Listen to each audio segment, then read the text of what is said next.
SpecticMedia.com presents Beyond the Wall, a Game of Thrones podcast.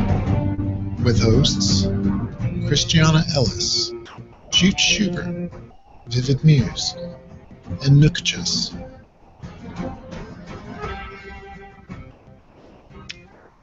Welcome everyone to Season 6 of Beyond the Wall. Tonight we're discussing the Season 6 finale of Game of Thrones titled Winds of Winter. With no spoiler. You get it. I'm Chooch, and as always I'm joined by Christiana Ellis. Hello. Vivid Muse.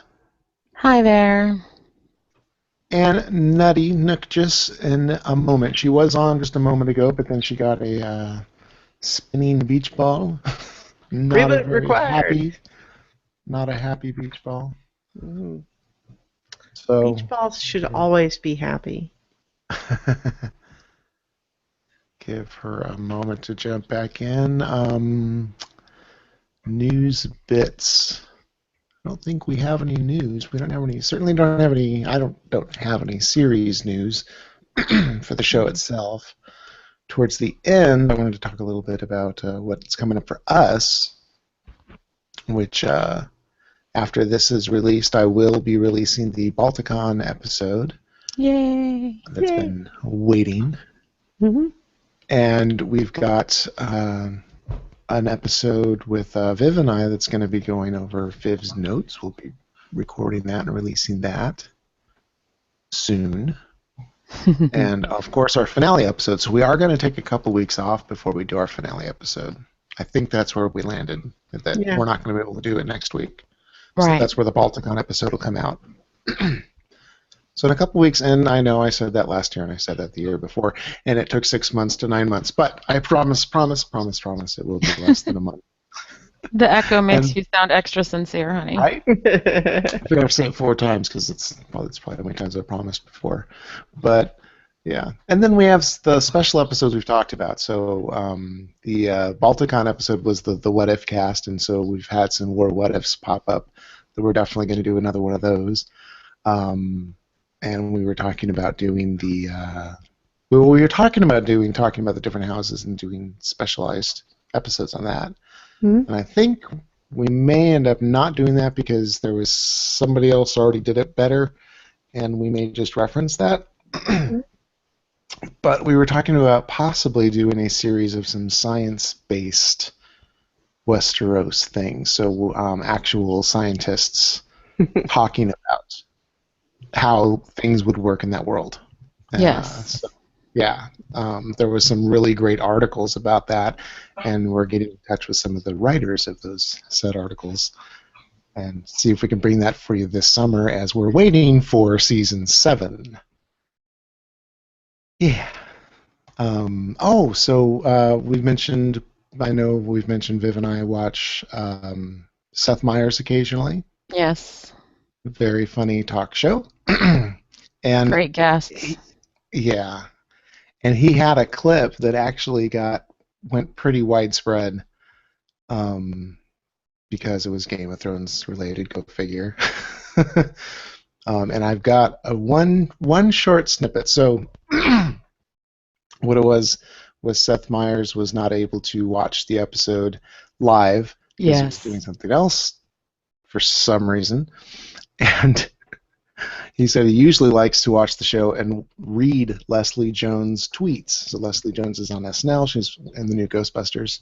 Mm-hmm. And he loves her comments. So since he wasn't able to do it live, he got her to come watch the show with him as he watches it for the first time. And so this was episode 9.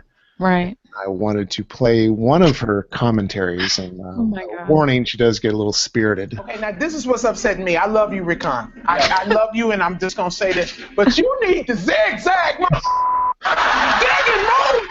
Oh, wow. Don't just let him shoot the arrow in you. You know what I'm saying? Like, serpentine. That's what I'm saying. What's serpentine? What is that? Is that a white game? Yeah, zigzag. It's zigzag. Just say zigzag. Oh. rat bastard. Rat bastard. That arrow went right through him too, son. Right through him like a shish kebab. She's on my team. Zigzag.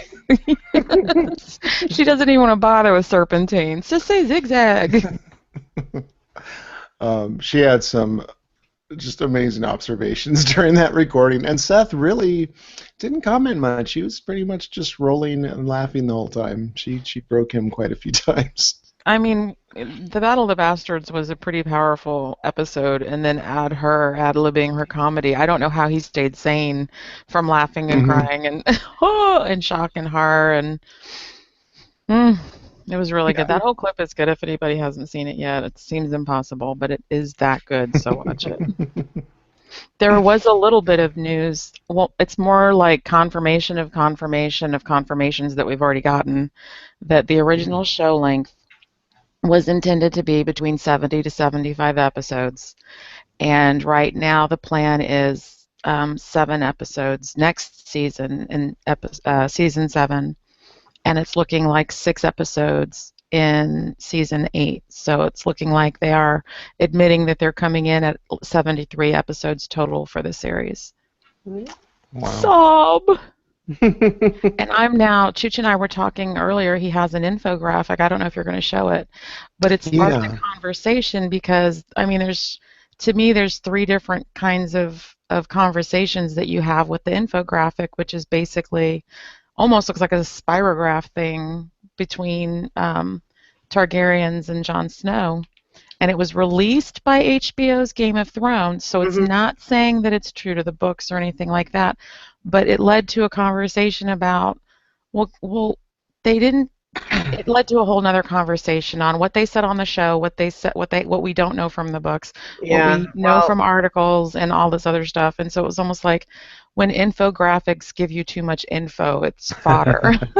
We're talking about it when it's plot relevant. Yeah, we'll get to that scene in the episode, but what I will just say is that scene is kind of just inexplicable to me because it's just a case of, okay, so surely there's going to be some... Okay, I was really referencing the infographic. I didn't mean to have a conversation without Nutty because I know that she's going to have a lot to say about that scene too. I'm just, That's true. So, and she still hasn't popped up, and we haven't gotten any more word from her. Yeah. Should we just start with discussing the episode? Yeah. Hey. And there she is. You summoned her. I did. I summoned Nutty from the north. Welcome back. I was watching you guys on YouTube, so I missed maybe like. We were mainly vamping. Yeah, no. Sorry about that. My computer just decided to give me a spinning beach ball, and then I couldn't force quit, and I had to force reboot the entire system. It was your turn, honey. We've all had fun this season. It's happened to us all. Well, in any case, whatever I was going to say about the infographic, I think is best saved for when we talk about the relevant scene anyway. So Cool. Like we so frequently do, I was going to shuffle things up a little bit, and I wanted to start off with the twins. When we've got, party like a Frey Lannister party. Yeah, that never doesn't go anywhere good. But basically, we got Walder Frey patting themselves on the backs. He's just such in all his douchebag finery, just so proud of himself. And Braun upset that all the women just fall over Jamie without him even trying because he's completely preoccupied and wanting to get home and let's get this over with. Did you guys catch who it was making eyes at Jamie the first time? Second watch, yep. Yeah, the first time when I watched it, I'm thinking, is she from Dorne? I was very suspicious of the serving person, but I did not know who it was when I first saw it. So obviously, for anyone who didn't notice, we don't need to be coy about it. Yeah. It was the same serving girl that shows up later with some pies.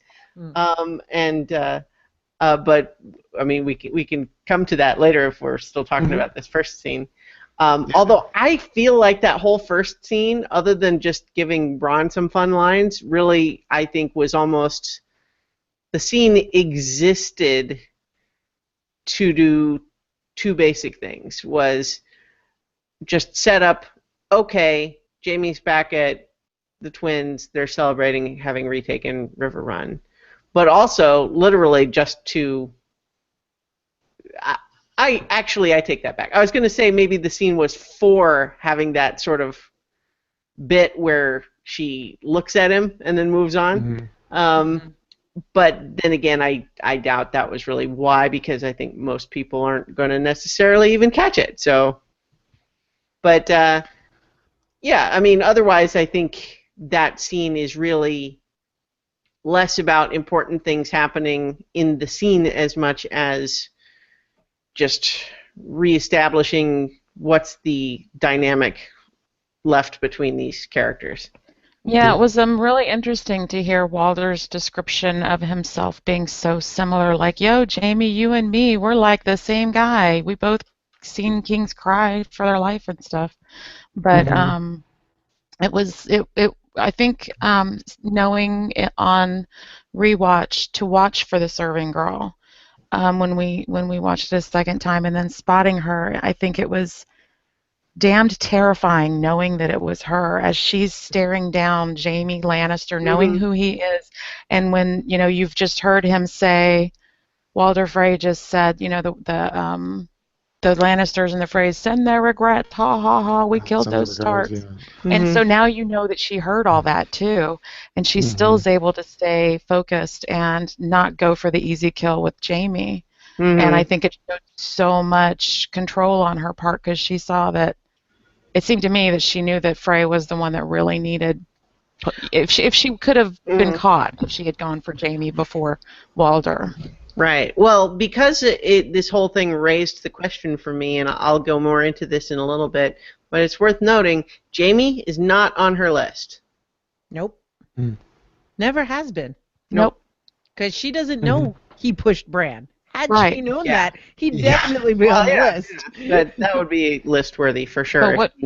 But what Frey does tell us, though, is he does tell us that Edmure is back in his cell, so they didn't kill him. Right. He's still alive. The heir for River Run there's still an heir for River Run, along with his son. The Blackfish is allegedly confirmed dead, but I think we all agreed that he was dead in that last scene in the other episode. Jamie points out very beautifully, in the only way Jamie can, that Walder was never a warrior. Meanwhile, he's, you know, bragging about not having to be one in order to be successful. And then when he draws the line, the comparison between the two of them, it's just magical the way Jamie puts him in his place and says, you know, we left you in control of it, but if you can't hold it, and we have to keep coming back anyways. You know, I thought there was a lot of really interesting stuff in that scene. Yeah. What do we need you for? I think... Go ahead. Oh, sorry. I think that Jamie can handle the insults people throw at him. I think that he can handle people calling him a Kingslayer and, you know, all the other things, Oathbreaker and all of that. But to have Walder Frey say, you and me, we're the same, buddy, that was like the biggest insult that Jamie could have received. And exactly you can see for the first time he is offended. Yeah, when I heard that, the whole scene to me reinforced what just a piece of garbage Frey is, for one, and how pretty much everybody hates him. How you can tell Jamie's just fed up and really wants to go home. And then his line, which I did do record. What's the matter? Here we are now, two Kingslayers. We know what it's like to have them grovel to our faces and snigger behind our backs. We don't mind, do we? Fear is a marvelous thing. Just before Jamie puts the shutdown on him. But it very much reminded me of Parks and Recreation. There's the main character, Leslie, gets pulled into this thing where there's a painting done, and it clearly looks like her with exposed breasts, but she's a centaur. and there's this debate on whether it's pornography or not, and they have she's joined on the news to talk about it. Fantastic. Now, this painting right here, art or pornography? I think this whole debate is ridiculous. What Leslie and I do is obviously art. Oh, hang on. There's a big difference between an oil painting of a Greek myth and a pornographic movie. It's okay, Leslie. I got this one. What Leslie and I want people to know is you should be able to have sex anywhere you want and show it. All I could see was that scene when I heard him, Frey, talking to Jamie. Mm-hmm. Well, it's definitely... Frey's whole thing has been that he's like, oh, people are always looking down on us and mocking us, and that's been like his defining personality trait since he was introduced. You know what I mean? It's like that was the whole thing when we're getting, some advance warning about him from Catelyn as Robb is preparing to, go in there and hope to cross the bridge. Basically, Catelyn is saying, don't offend him because he's really easy to offend, and he will hold a grudge like nobody's business. That's basically like this first description we get of him, and then sure enough, but I like that the kind of the context of Jamie's comment is basically, people call me Kingslayer because I slayed a king. People make fun of you because you suck. So it's not really the same thing. Yeah. You didn't actually stab Robb in the heart. Yeah. You didn't actually kill anyone. You just told people to. You had your son slit the throat of an unarmed woman. Yep. Well, I guess technically she had just slit someone else's throat. So. Yeah. She was but armed. The whole thing, I think we can still. No, she had dropped the knife. Oh, she dropped it. Right. But it's also like I don't think we're giving anybody any credit there. That's not. Yeah. You don't get to kill Cat and get away with it. Let's just say that. But yeah, so the idea that Frey had done anything except betray someone he had sworn loyalty to in exchange for perceived financial and power rewards, and then was proven unable to actually manage that power, and then wants to sit back with a glass of wine and say, best buddies, right? And Jamie's like, what are you talking about? It's like... Loser. Yeah. It's like you are on our side only by virtue of what you are able to do for us, and that's proving to be not very much. So. Yep. Yeah. So the next. So then he gets chummy with the waitress. Well, one thing we should probably just briefly observe is that it seems that Jamie left before all that went down, and so probably doesn't know about it. Ah, okay. Yeah. I didn't realize that. Well, I mean, we don't see directly, but nobody else is around, and Walder seems to only be interested in where his sons are, so that sounds to me like the Lannisters have decamped.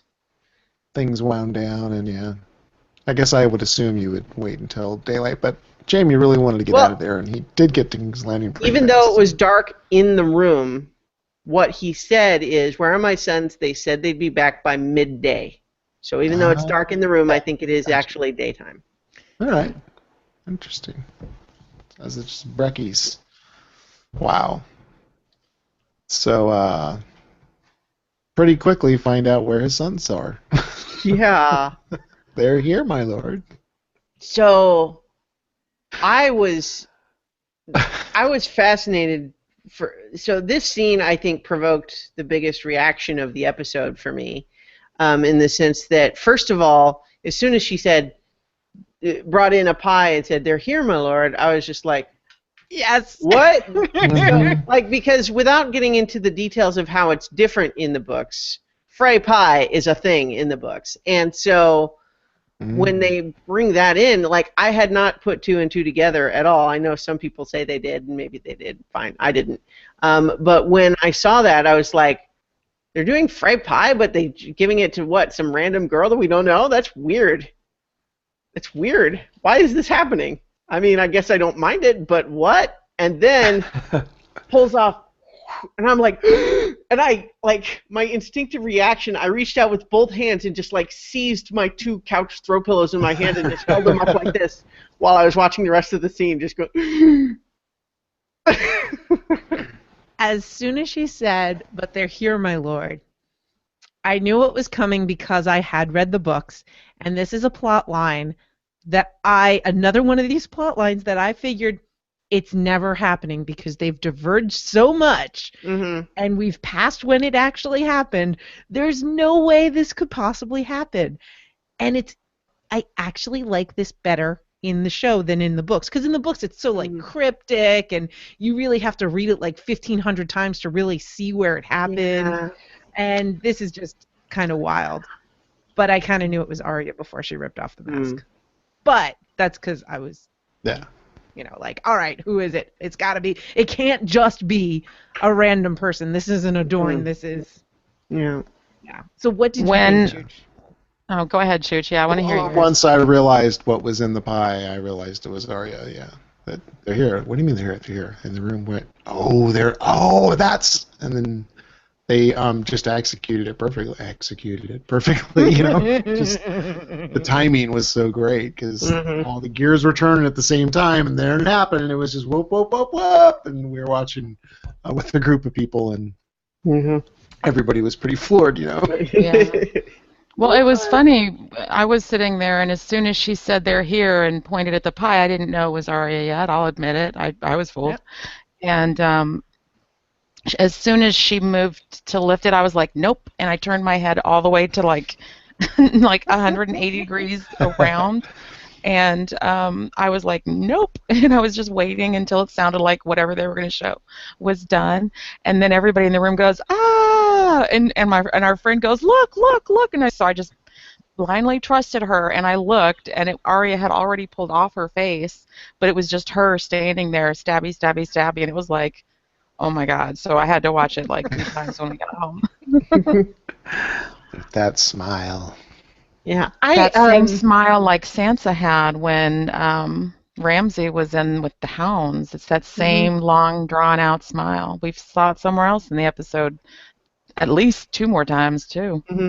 I will say that I feel like the whole pie bit, to me, felt a little bit forced. Not that I mind terribly, but it did feel out of place to me, and a way to, so a popular plot point from the book that couldn't fit in the story the way it happened in the book, so they wanted to not lose it altogether, and therefore they put it here, which is a fine place to do it, I guess, except that I just sort of feel like Arya wants revenge. She served him a hot pie full of revenge. I mean, that was kind of like bringing back a hot pie. But to kill 2 of the sons that weren't specifically on her list. Sure, they're bad. Okay, they're fine. But she didn't have any direct connection to them.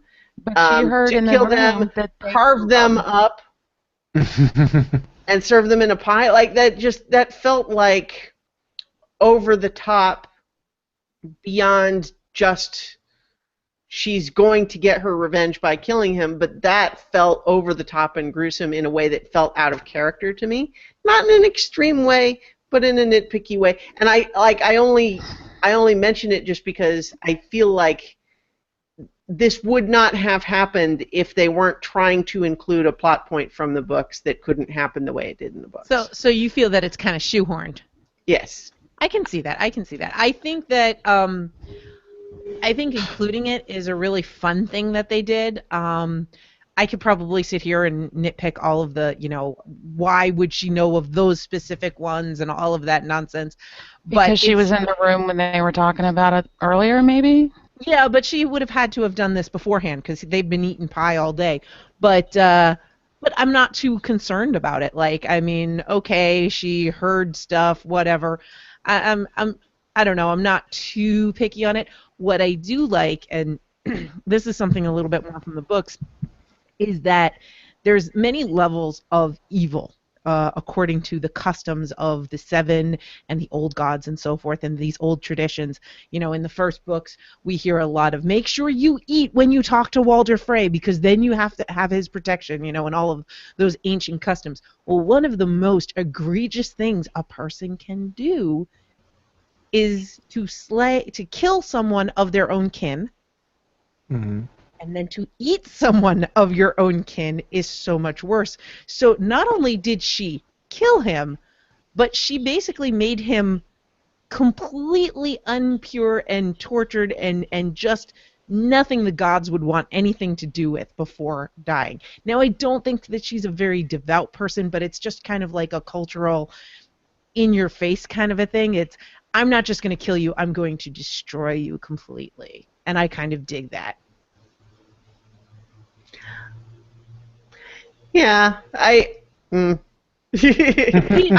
want why are not part of that. It's just I don't want to. We're not going to agree on this, and it's okay. We don't have to agree on this. We all have our different opinions, and we still love each other. And no one's right, no one's wrong, because they're opinions. I wasn't going to tell anyone they were wrong. I was just explaining. I was already muted, honey. Go ahead and say. Okay. So I don't want to make it seem like I'm overly negative on it, because I mean, like I said already, that this scene got like the biggest reaction from me out of the whole episode. But kind of like with my nitpick with it, and yet still liking the scene and the direction it's taking the character in, it's become evident over the course of this season and this episode that the show is evolving, and maybe it's because of moving past the original source material. Maybe there's something else involved too, but the show is shifting, and what I feel like we're losing is some consistency of character, some of the poetry and elegance in the small moments and the character motivations. What we are gaining is spectacle, which is nice. So I don't want to make it sound like this is an all bad change. I like a lot of the things that are happening. We're getting a lot more plot momentum. We're getting big things happen. It's exciting, especially when we compare it to some seasons which felt slow and drawn out. And so, but it's more just an observation that in the interest of propelling the plot forward and giving lots of big moments, I feel like what starts to slip is having the characters' motivations always make sense, having the logistics of situations be coherent. And that's, so this is where I just felt like, again, it's like, it's exciting, but I felt like I had to suspend my disbelief that this is what Arya would do. Mm-hmm.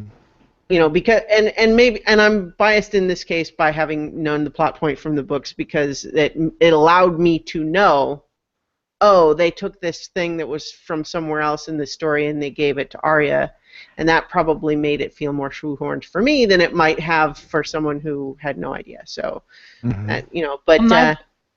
So, Chooch, what did you think about this scene as far as Christiana's objections?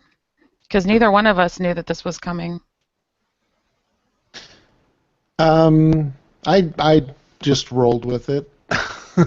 It did seem a little extreme for sure, and I was partially, you know, I was in shock, and then I was kind of partially laughing in the back of my head because the whole South Park Cartman feeds his parents to him.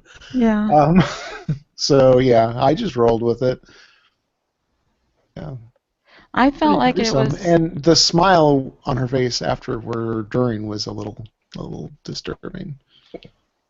I felt like it was believable. I didn't read about it in the book. I may have been too happy to see it happen to think that it's to nitpick it. I don't really see anything that's unbelievable. She served She was a serving wench before. She knows the easiest way to get into a place is through the kitchen. Baking something would get her there. Knowing about the hospitality rules of not feeding someone that you're going to slaughter under your home, and that the phrase didn't honor that, the red wedding. I thought it was all really, I thought it was very Aria, and I thought there was some artistry to it as well. So, sorry. Okay. Interesting. Yeah, the hospitality. Interesting. Any other twinsy phrasey? Well, the only other thing that I was spurred to look up after this was that since obviously she's back on doing the list thing, given some previous discussions about whether she cared about the list still or not, I thought it would be interesting to just look up and remind everybody who was on the list. Yeah. So, who was on the list, and we're going to go ahead and cross off anyone who has already been removed from the list. So, who remains on the list? Cersei, because of what she did to Ned. Ilan Payne for beheading Ned. Yep. And Gregor and Lady. That's the article I read didn't mention that. Oh, but, okay.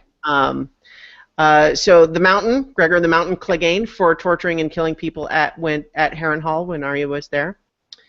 The Hound for killing Micah the Butcher's Boy, but that one's complicated. She had removed him from the list, or did she? She does not at this moment know that he is still alive. She presumably assumed he was going to die. But here's where it gets interesting. The last three names on the list: Melisandre, Beric Dondarrion, and Thoros of Myr, which is where the Hound is right now. Interesting. And Melisandre heading south from Castle Black. I think the most logical place for her to go from a storytelling perspective is to hook up with Brotherhood Without Banners. And then and with Arya at the Twins, it just seems like that's a good way to get some characters together. If anyone doesn't remember, the reason for those people being on the list was because Beric Dondarrion and Thoros of Myr sold Gendry to Melisandre for his royal blood, which she used to do her leech spell. And lucky for him, that's all she did. Yeah. Thank you to Davos. Helped him escape, yeah. Wow. So that's who remains on Arya's list. And we'll have to see as the story progresses whether she's really specifically focused only on the people that were on the list, or is she more just in a broader scope trying now to, fight her family's enemies. You know what I mean? Is it about the list, or is it about fighting the enemies? Is that just a target of opportunity on the way to Winterfell? Well, I think Walder Frey certainly would fall into both categories. Yeah. Let's jump over to King's Landing, the main event. Bulk of the episode, so to speak. With a really, really interesting, totally different way of doing things, that light musical refrain kind of going through. That's opened the episode with the Red Keep and the Sept, and everybody's getting dressed for the trials, getting in all their finest, and everybody filing in and getting Loras ready and cleaned up. I'm sorry. Yeah. One thing back from the previous scene. Paulette in Q&A said, I guess this brings to an end the question of whether Arya finished her training, because obviously she was able to pull off the face, which I think is just kind of another example of the storytelling being a little sloppy, in the sense of it was really never clear whether she knew how to do that or could do it on her own or what. So clearly she can. So I'm kind of glad to know that now, but they really never established that in the story. No. And probably holding it back for a what the fuck moment like this, you know. Specific. And then Maris Myers says, "I loved every minute of that scene. Go Arya." Yay! Hey Maris. Yeah. So sorry. Okay. So yeah, you were saying it was really, really effective. It was really, really changed the tone of just everything, and it was. The scenery, the clothes, the huge scenes, the sept and everything was just beautiful. It just worked so well, and pretty much knew, you know, something bad was going to happen. I think we all had a feeling this is pretty exactly what was going to happen, other than I thought she'd blow up the whole city, not just the sept. I was kind of there too, and actually in my first watch I couldn't help but feel a little bit there's a little bit of an undercurrent of feeling underwhelmed, just because I had sort of envisioned it being even bigger than that. And so, I mean, that's on me and my expectation, not on anything about the story. And in fact, when I rewatched it, it was, you know, like I liked it the first time, but felt like, oh, I thought it was going to be even bigger. And so there's that. But watching it the second time, it's what they choose to do is so effective. Yeah, and cutting in the actual action, Loras does not win a trial. He just ups and confesses everything. I was a little shocked. I think Marjorie was shocked too. I was going to say, it, but it seemed like it was the plan. That now mean that she perjured herself, but presumably when her sins were wiped, you know, all of her past sins were wiped clean. So even if she did perjure herself, I'm guessing they're going to overlook it. Well, I think that she's already confessed to her crimes, because she only got to skip the Walk of Atonement because of Tommen intervening. I think they may have still been planning to have a trial, but I think that what they would probably have made the case for is that she's already on the good side, and therefore is pretty much off the hook. Yeah.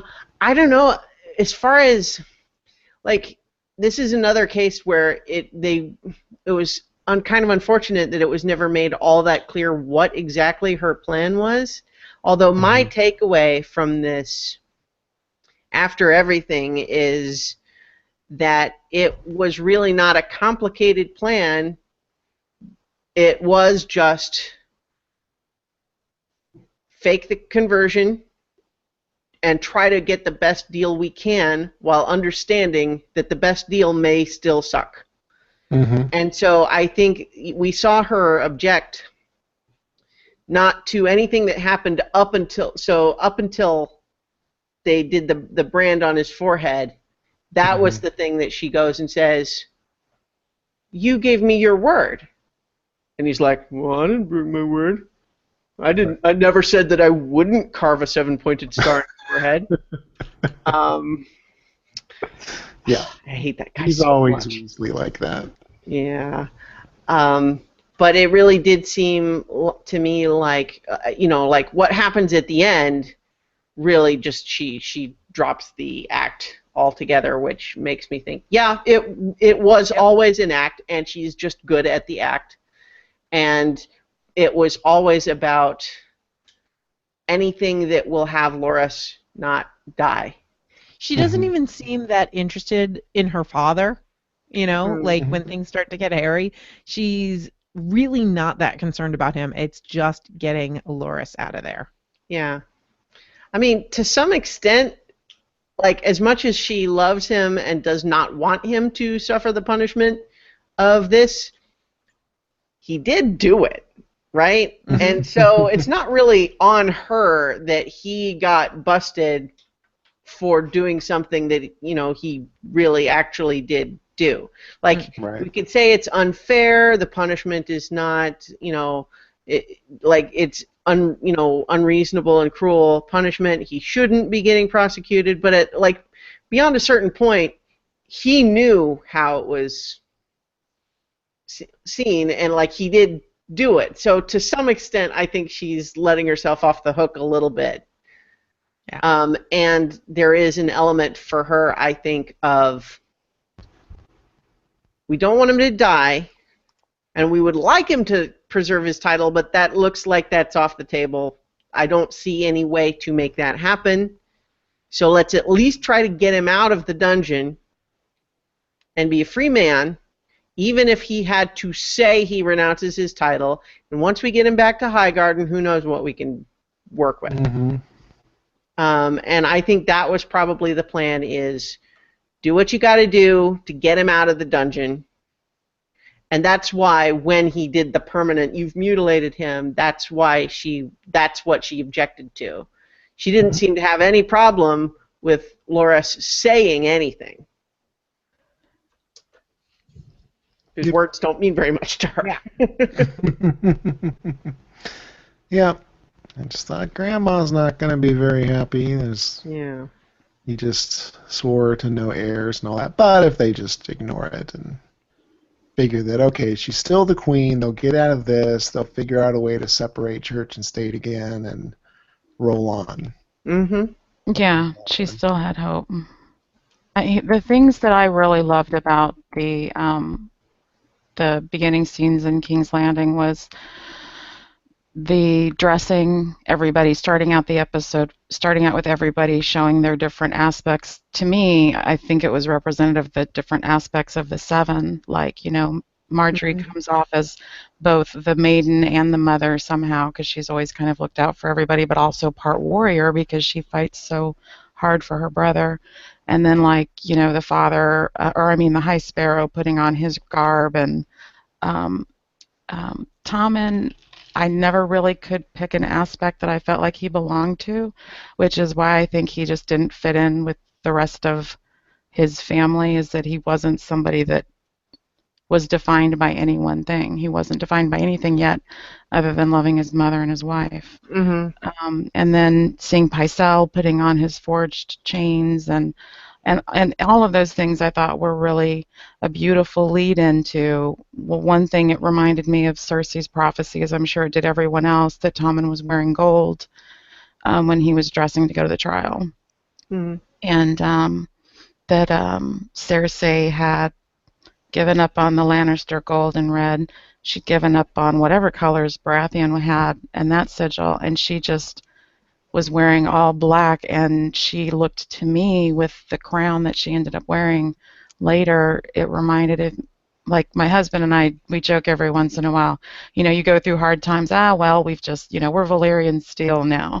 Mm-hmm. And I think that if there was any way to present herself as, okay, fuckers, I've been through fires and I've kept standing. I've buried a husband and 3 children and a father, and I fucked my brother. And I'm going to take the throne, and y'all are going to be too scared to do anything. And I thought that all of that leading in with the dressing, and at first it was like, is she mourning Myrcella, or is it taking on the aspect of like, okay, fuck it, I'm going to burn this fucker down and I'm a villain? And it certainly turned out to be the second one. I'm sure she still mourns Myrcella, but I think that she really just wanted everything to burn, and she had already written off Tommen in her mind because of the prophecy, and just was taking what she said it in the last scene with Jaime, that all that mattered was the 2 of them. I thought it was almost too beautiful a moment for the High Sparrow to have like just the entire force of the the wildfire come through him and like get everybody. You know what I mean? It was like it had to be like an insane. Okay, it was over immediately, but it looked amazing, and it was really sad. I'm glad that they took the time to do it, because they finally had the Sept of Baelor looking the way that I'd always imagined it from descriptions in the book. Like, you could see the feet of the sculptures, the statues of the different 7, and that was all I needed. I didn't even need to see the rest of the statues. I'd been waiting to see them, and they really presented them really lovely. And I did look up Profligate. I figured a lot of people were looking up Profligate, and it doesn't have any any sexual overtones at all. It just implies recklessly wasting your money on extravagant luxury, which everybody in there did. And I think, I really, really, really hated the child assassins that came and popped out. I'll say that real quick because I don't want to talk about it. But I honestly, the look on Loris's face right before they did the carving and, that whole thing happened, it was like really, really, really, really hoping that he believed what he was saying and the actions that he was taking, and that, like, how beautiful it would be for him, who's been tortured pretty much since he came on the show, that in the moments before his death, he felt the most pure and the most honest and the more cleansed, I guess. And there aren't very many people in that room that could have said the same thing. See, I had a very different read of that, because I felt like his sins, as they were like, he's gay. Like, I don't want to debate about what the sins are or anything like that, but I just thought that he had, I don't agree with the sins. I don't think that he should have been there for why he was there. I didn't know we were going to talk about that point. I was just saying I was for that character Loris on a personal level. If you take away the politics and the gnarly, not gnarly, the disgusting, loathsome aspect that those laws break, as far as humanity is concerned versus religion, I think looking at it as a person, that's the least burden that his eyes have looked in a really long time. I didn't mean to imply that you thought that was worthy of torture or something. My only difference was, like, I didn't read it as him feeling unburdened. I read it as him having been broken. And it's kind of like one of the problems with torture as an interrogation technique is that after a while people will tell you anything just so you'll stop. And when you stop, they're happy because you stopped. And that's what it felt like to me. Right. And he was happy because they stopped. Well, but that doesn't mean he feels unburdened or pure. I'm just saying they stopped, and that's the happiest I've seen him look, and I'm glad it happened right before he died. Okay, I don't mean to be, like, challenging you. I just read it differently. I found it just such a pity that he had to go through all that bullshit just to get blowed up. Yeah, that's just mean. It's one of the things that has been really bothering me about this storyline is the very one-sided nature of this. And I know I've brought it up in the past. It's like, Jamie doesn't get punished for any of the things he's done. And, the only male to get any sort of anything is a guy that sleeps with men. So it's like, okay, so apparently if you sleep with men, you are deserving of punishment according to the Sparrows, and it's been very frustrating, and it's kind of sad because one of the things that I did, even though we didn't get as much of Loris in the show as we did in the books, if you think back to season 1, how happy he was with Renly, it's like, aw. So it's such a shame that it came to this, but at the same time, I can kind of see, like, after Renly, like, Loris he just wasn't the same anyway. Like, what did he have left? Well, but I remember him trying to make nice with Cersei when they were supposed to get married last season. Like, I feel like he was kind of dumb, but he seemed like a good guy. Oh yeah. He definitely was not careful as careful as he should have been given what he knew, but at the same time it seemed like it had been an open secret for a long time, and so he was just not that worried about it until Cersei unleashed the Faith Militant, which made it a big deal in a different situation all of a sudden. Nobody knew fanatics were going to be coming to town, and it was going to become a problem. It was just wasn't a deal before. So I didn't necessarily feel super bad for Loris here, only just because he'd been kind of a non-character all season. just through being in the dungeon and not really having anything to do. But I tell you what really kind of bummed me out was the loss of Marjorie, just because, like, I'm not criticizing the show. This is not a complaint. It's more just a matter of there was so much more interesting stuff that we could have seen with Marjorie, and I was so pissed at the High Sparrow because Marjorie figured it out and she tried to leave, and the High Sparrow's like, I totally agree. Everybody stay. He just kind of froze. Yeah. Well, he It believed looked in like him. he was, it looked for a minute like he was, okay, maybe we should leave, but wait, they're blocking the doors, and he just didn't know what to do about it. He just looked confused. It was like his mind couldn't grasp the scale of evil, and Marjorie could, but yeah, I feel the same way about Marjorie. I'm going to miss all the stories that we could have had, because I finally did go back and look, and that flower, the rose that she drew for Olenna, had 2 thorns on it.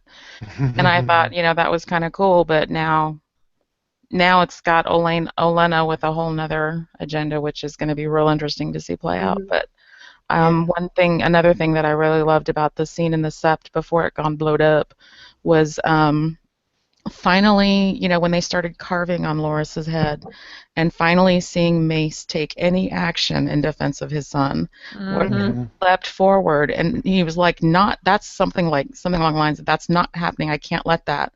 And Marjorie stops him and says, let the faith do its thing, or trust in the faith, or some bullshit like that. Faith is the way, I think. Faith is the way, yeah. But it was just like, thank God that before he died, Loris got to hear his daddy say, "Not my son," That had to be pretty cool. But I think good for Mace.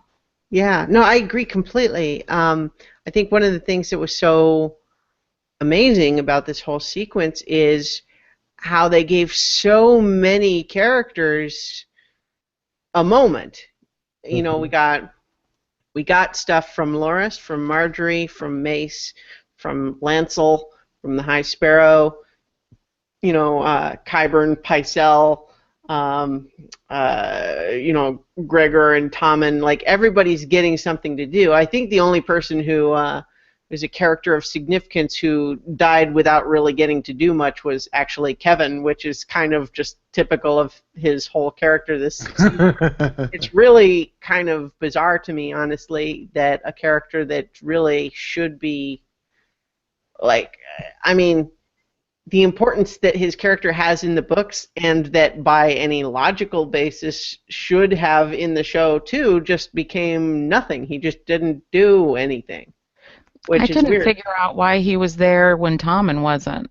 I mean, it turned out, a good thing you didn't lose the hand and the king at the same time, but, it just was weird. He was like he was randomly planted him in the audience almost next to Mace. And not like randomly, I know he would have been there, but it just, as the hand of the king, seemed weird to me that he'd be there without Tommen.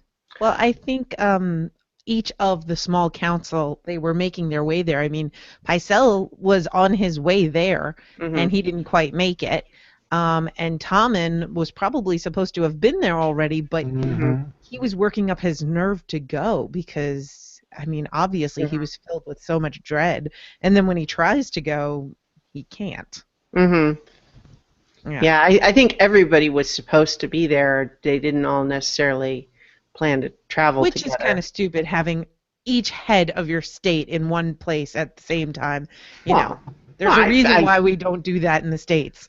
That doesn't seem like it's a thing here, though. I don't think that. Because the plan was everybody was supposed to be there. Yes, no, I know. I'm joking. That's why in the States you don't have Congress, the president, the vice president, and the Supreme Court ever meet in the same place. Like, there's actually something saying that they can't do that. So. I did want Pycelle to the showdown was creepy. Yeah, there not was that like everything with Qyburn isn't already creepy, but Varys did not treat little birds like that. I'm sure of it. Yeah, they were not trained. It felt very okay. I'm trying to get my words. So I think that Varys' little birds are capable of those things, but that felt so personal to me. almost like those kids had it in for him and that it was his just desserts, but we had not seen Pycelle mistreating or doing anything to anyone other than his horse. So I couldn't. I was wondering if they were victims, because there were a couple of young ladies that looked like maybe they may have been. Oh, were there but young I've never ladies seen in him there? with boys, or never saw that implied that he was with boys. Yeah, it felt so personal to me. I'm like, did I miss something? So I actually went and I did some research. I'm like, is there a plot there? No, there isn't. I think that as far as the kids were concerned, I thought they were just they're just playing the creepy kid trope. You know what I mean? Like I didn't because like if anyone had would have a personal thing, it would be Qyburn, except he straight up says, "Look, dude, nothing personal, but you're in my way, and so I got to clear you out of the way. Meet these creepy kids." And so I like it's personal to Pycelle in the sense that they're murdering him, which is kind of always.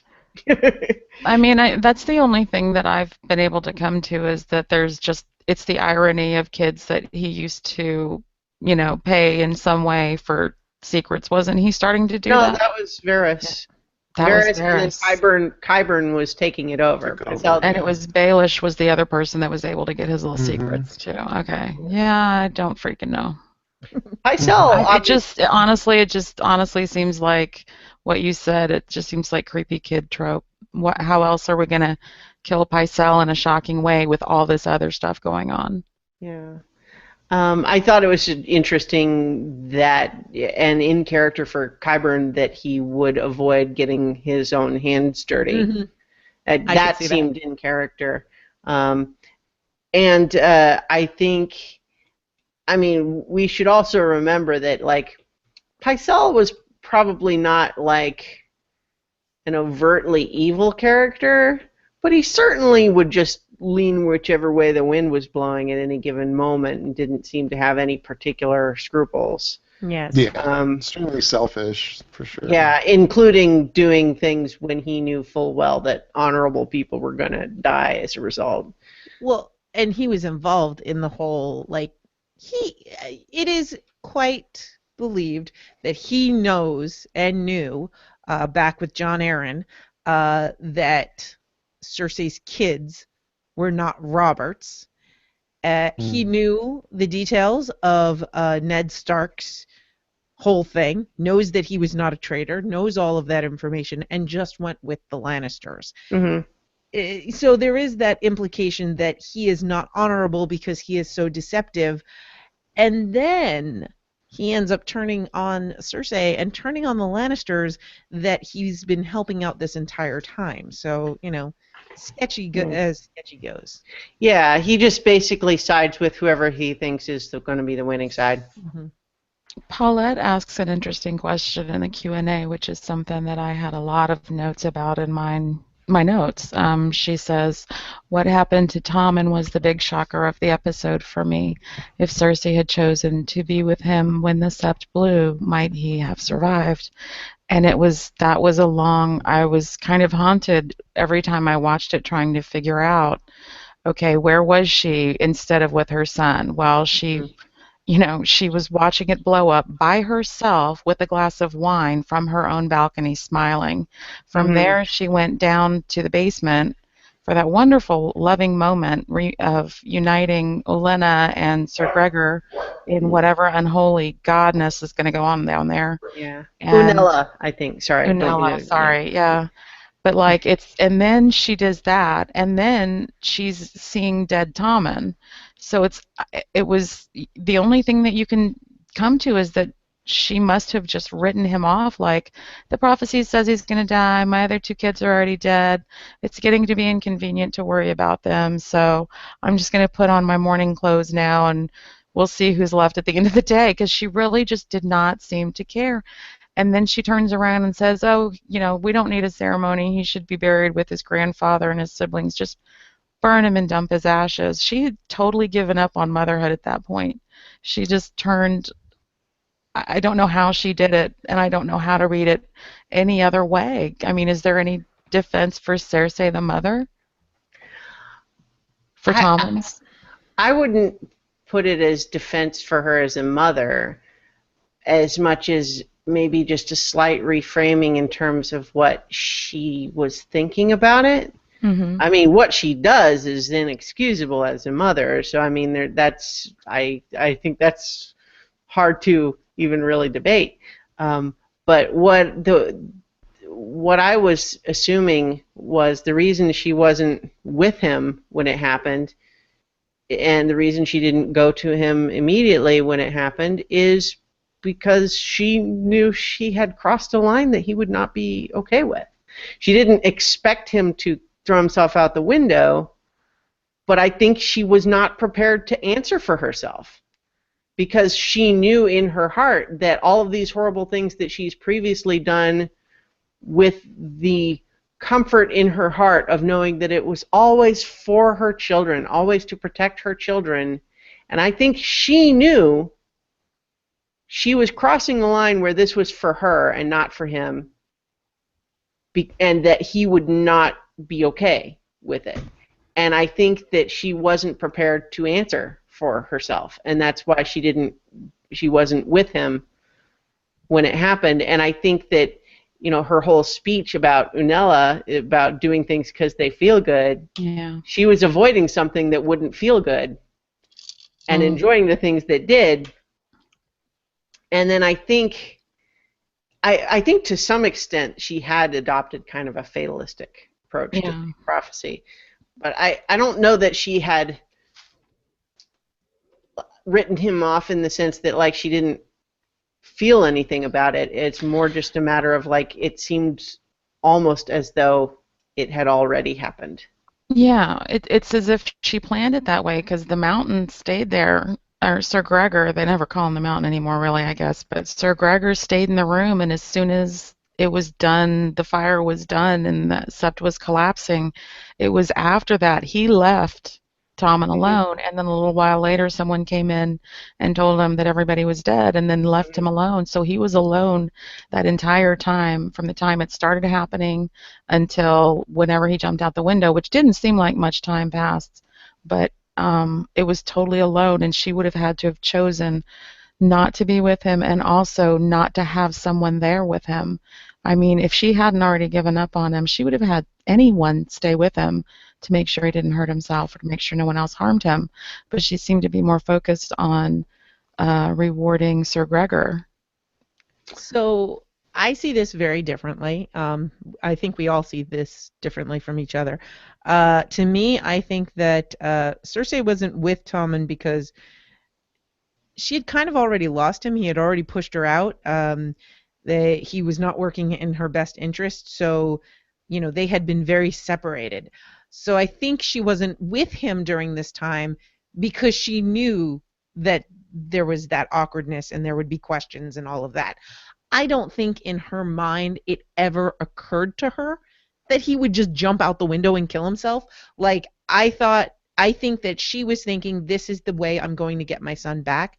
I think she was deeply upset and deeply cared about the fact that he passed, but she held it all inside because she has to be strong. She has to. By the way, I think this is the first time that we've seen her drink wine again this season. I think she's not drank wine, and I could be wrong, but I was noticing her, getting dressed in that really awesome dress with the little chain thing. That was great. And she takes a drink of wine, and in my head I'm thinking, I think that's the first time I saw her drink wine this season. And she's kind of finally getting back to being Cersei and being strong and all of this and not breaking down. And so she sees her son has died, and it deeply moves her, but she can't show that. She can't allow that anymore. And when she says, burn him and put him with his siblings and his grandfather, that to me also speaks volumes, because that he should be with his family, with the people that actually cared about him and that he cared about. I think that I think Cersei was feeling a lot. She's just holding it all in. I agree with that. Like the whole thing about burying him where the sept once stood, that definitely didn't feel to me like oh, just dump him. That felt to me like there's not a single other person in this city that I care about what they have to say. I don't want to have a big state funeral where I have to be in front of other people grieving for my son. I want this to be private and just for me, and then he'll be with the other people that I did care about. My other two children, my father, and that's what it felt like to me. And it wasn't like about the sept, because she's certainly not very devout or anything, but I think it was more about it's right in tune with keeping all of her emotions in, like you're saying, where she wants it to be just for her and not a big thing to let the city mourn. She wants, like, no, just keep it here, and it's just for me, and I'll know. And I think she does kind of hate what she's done, but she recognizes that it's, this is on her. She made a big move, and it resulted in this, but now she has no one. And so Jamie's coming back, but I think the ambiguous look that they exchange when he shows back up, I watched it really carefully the second time through, and I think it's very ambiguous, so they could take it in any direction that they want, but what I got from it on the second viewing is she is trying to basically shut off all emotion because she can't allow a crack. She has this future may be terrible, but it's the one she chose, and she's gonna follow through with it, by God. She's the one in power now, and the cost has been incredibly high, so she's not going to allow anything to take it away from her now, including her own emotions. And then when she sees Jamie, I think that there is mostly a recognition that, like with Tommen, he's not going to approve. But because he has said in the past, I would kill every single person in this world, it's all about you and me, I think that there's this tiny tinge of hope of maybe he'll be okay. And then his look is solid, just disapproval, no little glint in the eye at all, and she then hurt. So I feel like she has just the tiniest flicker, micro expression of, Jamie? And he's just shuts her down, stone face, and then she settles back down into this is what I have chosen. I feel like that look is like the nail in the coffin for their ship. Like it's over. But I think that just might be me being wishful. I can't really decide how much import or even what they were really trying to convey in their looks, because he was learning a whole lot. He came up and the sept was burning. He found out that his son was dead, and that now she's on the throne. But and just very briefly on Cersei, very, very briefly, I think that that's one of the things that I attribute her costume change from Lannister or Baratheon to having that Valyrian steel look to it. I think the fucking motherhood has been burned and forged out of her in the Valyrian making process.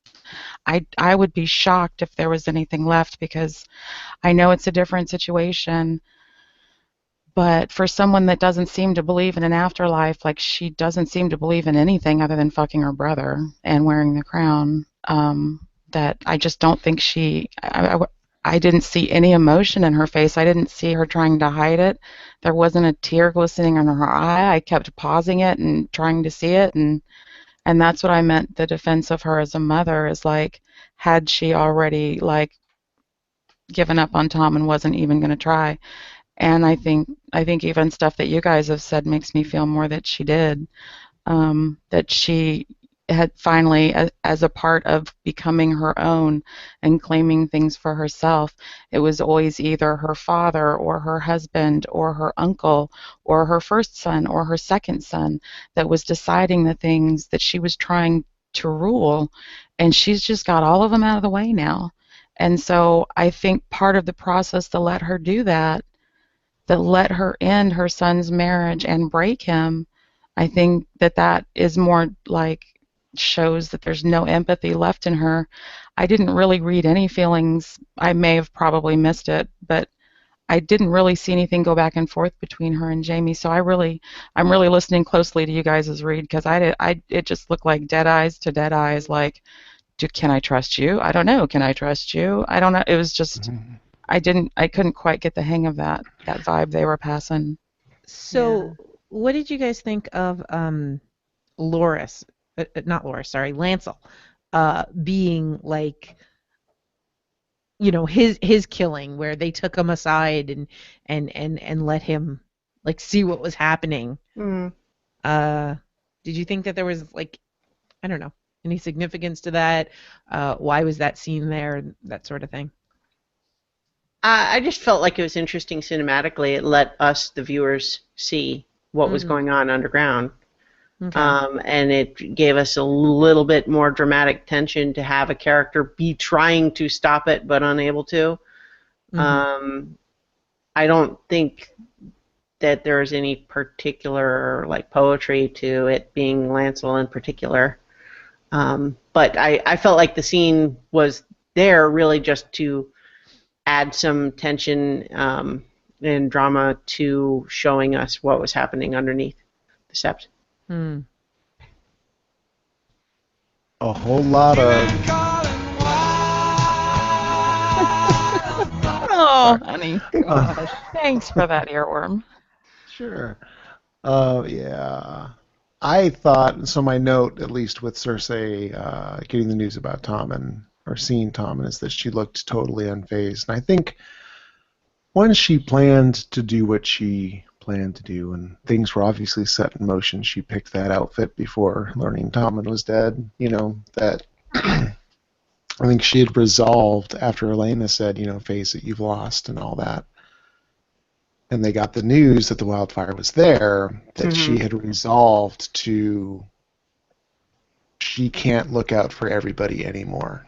And that was the inflection point. And I believe it'll be, in her mind, it's her against the world. Jamie can come along for the ride. That's a good point. Pisses her off. Yeah. We'll have no problem cutting them loose. Yeah, I agree. I mean, I felt like it's somewhat of it's a combination of some of the things that have already been said, because I don't think that I'm not going as far as what Viv was saying in the sense of having written off Tommen, but what it felt like to me is she did make a decision that she knew was for her and not for him. She didn't realize that it would literally cost, take him away from her completely. And I think it was more of a matter of she made a selfish choice and then found out afterwards that the cost was higher than she expected, but she remained committed to her choice because there was no turning back.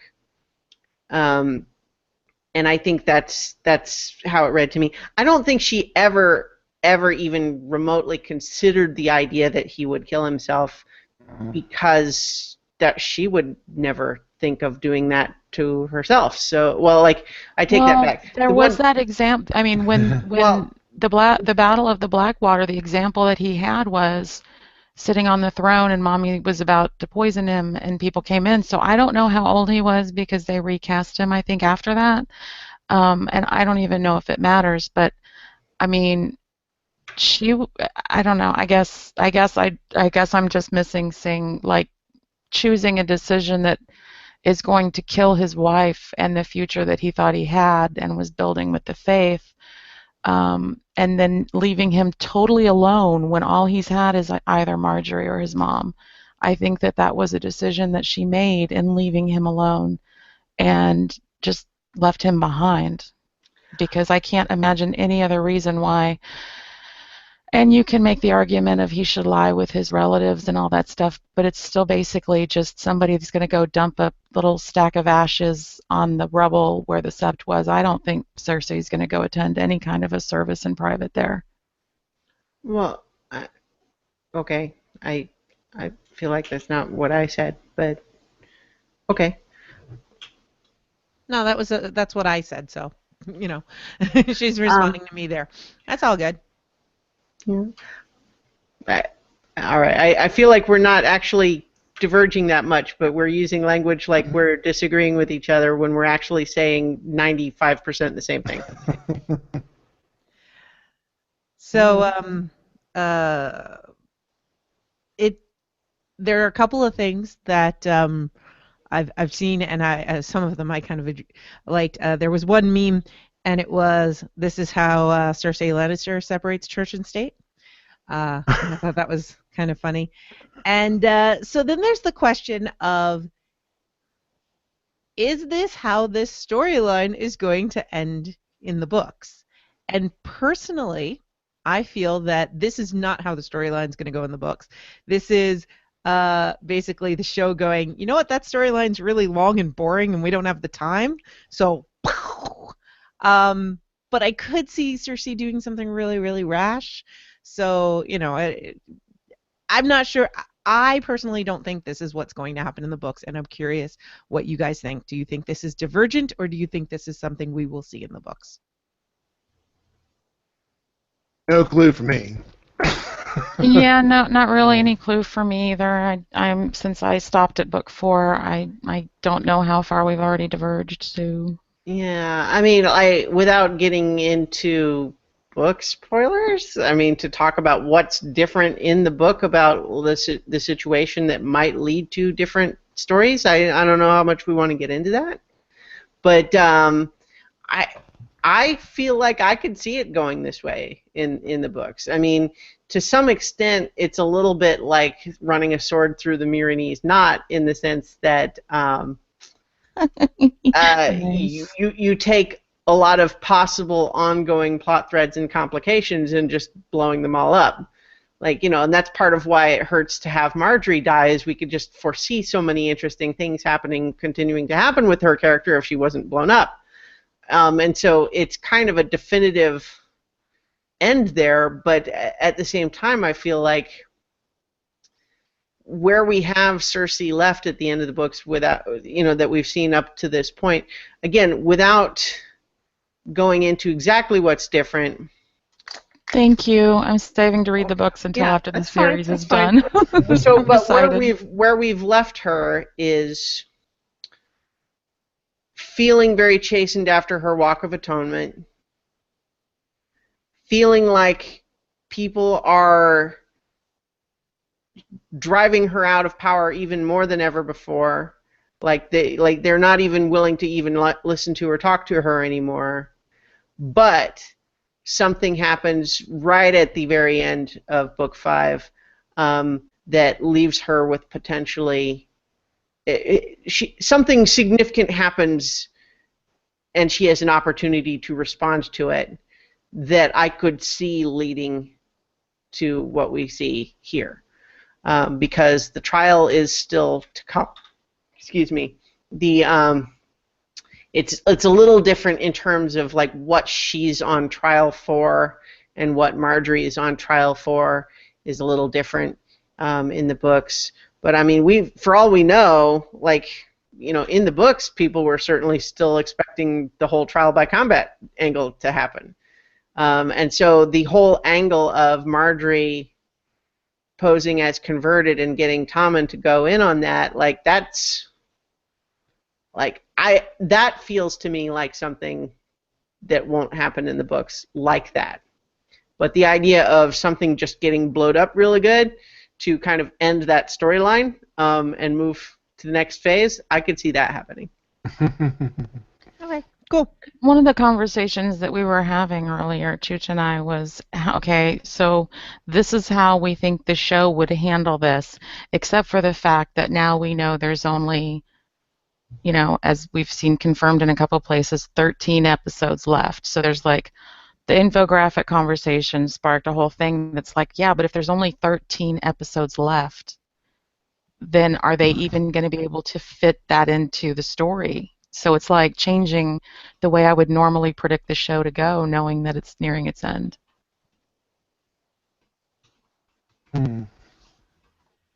Yeah. So do some more condensing. Well, that's the hard thing to say. Do they even need to?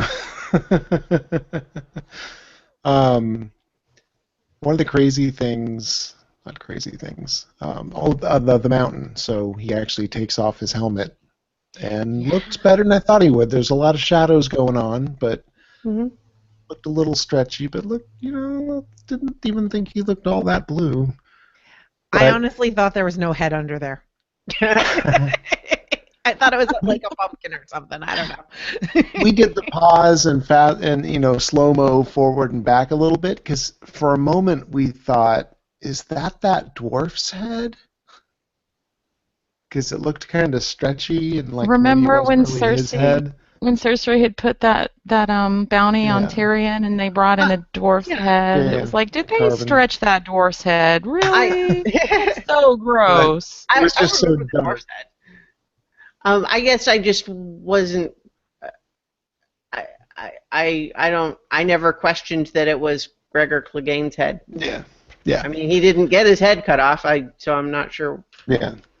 It was so much shadow that it looked, and he moved really fast that at first it was just really kind of hard to get a focus on it. And then when we looked at it, oh, no, he looks pretty normal. But wouldn't it just be interesting for Qyburn to sew a dwarf head onto the mountain, though? I mean, just because he didn't have to doesn't mean Qyburn. It wasn't beyond the scope of things, is why we backed it up, I guess. Right. No, I mean, I don't think it's beyond Qyburn to do something like that. Given what he was doing with the mountain, why would he? They still call him Gregor Clegane. The answer to that, I mean, it certainly was a funny looking. His face looked all messed up. His head looked weird. That's for sure. And when Cersei kind of brings him in and says, to the Septa, I was like, that's like some Bride of Frankenstein shit. Are they going to give the body to Qyburn when she passes or is about to pass? She's really tall. So are you thinking Bride of the Mountain there? Yeah, yeah. They could go even crazier places with that if they chose to. Yeah. So before we move on, I did want to read some of the Q&A that we've got. Paulette said she loved Cersei's transformation into a Disney villain. All she needed was a basket of apples. I giggled at that. We have a longtime listener, first-time live watcher, Eagle Eye Josh here. Hello, Josh. And he says, any thoughts on the dark side of Varys' little birds now that they work for Qyburn? Varys has stated that he believes children to be innocents, but those little innocents had a lot of knives for Pycelle. That's a really good point. I think maybe that whole scene was about the fact that maybe Qyburn has corrupted them. I don't know. It's I cannot imagine that they were like that under Varys. The way he is. Well, so the only caveat I'll add to that is that something not the same but similar does happen in the books with the little birds under Varys' direction. Ah, okay. So I think honestly I did not see it as out of turn. I mean I think it's dark to be sure, but I think part of the benefit of that approach is it's a little bit like the assassination of Caesar in the sense that because it's so many people stabbing, no one of them feels like, well, it was me. It was a group thing. All I did was a couple of stabs. I don't know. Was that it? No, I'm not saying that they're going to go sleep well after that necessarily. It's not that it's okay. I just didn't, Varys is eminently pragmatic. I do not think that he would see this. He would see it as distasteful, perhaps, but not off the table. Yeah, and Tibby, who actually wrote on our event page, wants to know, did what happened to Tommen seem like karmic payback for Bran? Going out of the window and everything. It's kind of poetic, yeah. They did just do a callback this season where Jamie, where Jamie or Cersei comments on that and says the things you do for love. Yep. So I kind of had the same kind of shiver down my spine. It was just, goddamn Cersei. You brought this on yourself, woman. All right, where to next? Anything else in King's Landing? So last thing for me is just the scope of it. There's obviously all these main characters dying, the entire small council and all that, all these common people, but the mix of people that were at the Sept, these are the business leaders, like the whole economy, the religion's gone, the whole economy's going to tank, there's not going to be much to rule. It was much more the whole Baelish would rather, rule the ashes kind of thing. I think that's what she's going to end up with. It's not going to be a pretty place for a long, long time. Well, it is place. The deadliest episode. Yeah. The only one that gave me hesitation was Hardhome, but that one is unclear how many. Yes. Oh, yeah. Interesting. We head over to a short stint in Old Town. We get to see the Citadel. Very happy to get to check in with Sam and Gilly, and they're looking healthy. Got baby Sam growing up a little more, and get some comic relief from this receptionist dude. Which, how else could he look, really? I don't know if they ever made it there in the book or whatever, but as far as thinking of these eggheads, he was perfect in my mind for what I would expect that job to be. Like the ultimate librarian. Yeah. I just loved the whole build of Lord Commander Snow from Castle Black sent me. And then the guy's just like, he won't even reach out his hand to take the letter. It's like, no, I'm going to make you lean all the way across the desk to put it in my hand. And then just according to our records, blah, blah, blah, blah. And then that whole thing, so he explains the whole thing, and then he just kind of pauses and thinks about it for a moment. This is irregular. And I laughed so much at that. It's just kind of like, sorry. Yep. It's like Old Town is completely untouched by the chaos that has been going on in Westeros. And at the same time I did question. I know that Eamon got sick around that time, but they couldn't have even sent a crow that Commander Mormont was killed. That seemed implausible to me. It was irregular for sure. Irregular for sure. I did especially like, before he takes Sam, he just sits there and crosses out the two names. He updates the records and just crosses out the names. And so, are we going on to the library? So, so first of all, when they get there on the outside, we have white ravens just spilling out of the top. So, kind of confirmation, I guess, that some ravens do make the whole trek up and down the continent. And that is the sign that winter is here, right? I would so love to get an Old Town in the credits next season. Speaking of the credits, did you guys notice how Winterfell is back to its original? Oh, I didn't even think to look at it. Yeah, it was really Stark great. emblem back on top. Yep. No smoky, burnt up stuff. Yay. Yeah. Dorne was back. Yeah. So in the lobby, how he mentions this is most irregular, I can't, we'll see what the Archmeister has to say about it. Mm-hmm. Which I don't know why it never occurred to me, like, who would run this whole establishment? An Archmeister, which just set my imagination off, because, it could be anything. He could be a goofball, he could be serious and staunch, he could, I can't wait to meet whoever this person's going to be. Yeah, totally. Yeah. We didn't get any kind of an answer for what the plan is for Gilly, except a reaffirmation that this guy is offended at the mere prospect that a woman and a baby would cross the threshold. It's unheard of. You can't look at our books. You might see the big word. I just watched Dr. Strangelove recently. I love that movie. Anyway, okay, now I gotta not think about Dr. Strangelove. But yeah, so just a valid question we had after the previous Sam thing was, okay, so what is the plan? If Gilly's not staying in Hornhill, then what? So we still don't know, except the show did remind us that that's still a problem. I will say, whatever it is, it will be most irregular. Yes. That's become like my favorite thing. Most irregular. And so the whole thing to me, though, so I'm Sam, I'm here to train to be the new Meister. It's how many years? It has to take years, decades to become a Meister.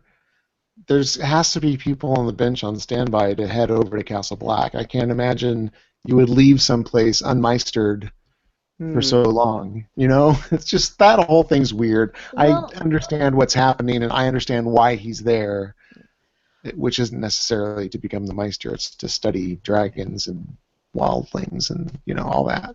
I believe that much like most people don't want to go to the wall, unless you're a Stark, you think of the wall as a punishment.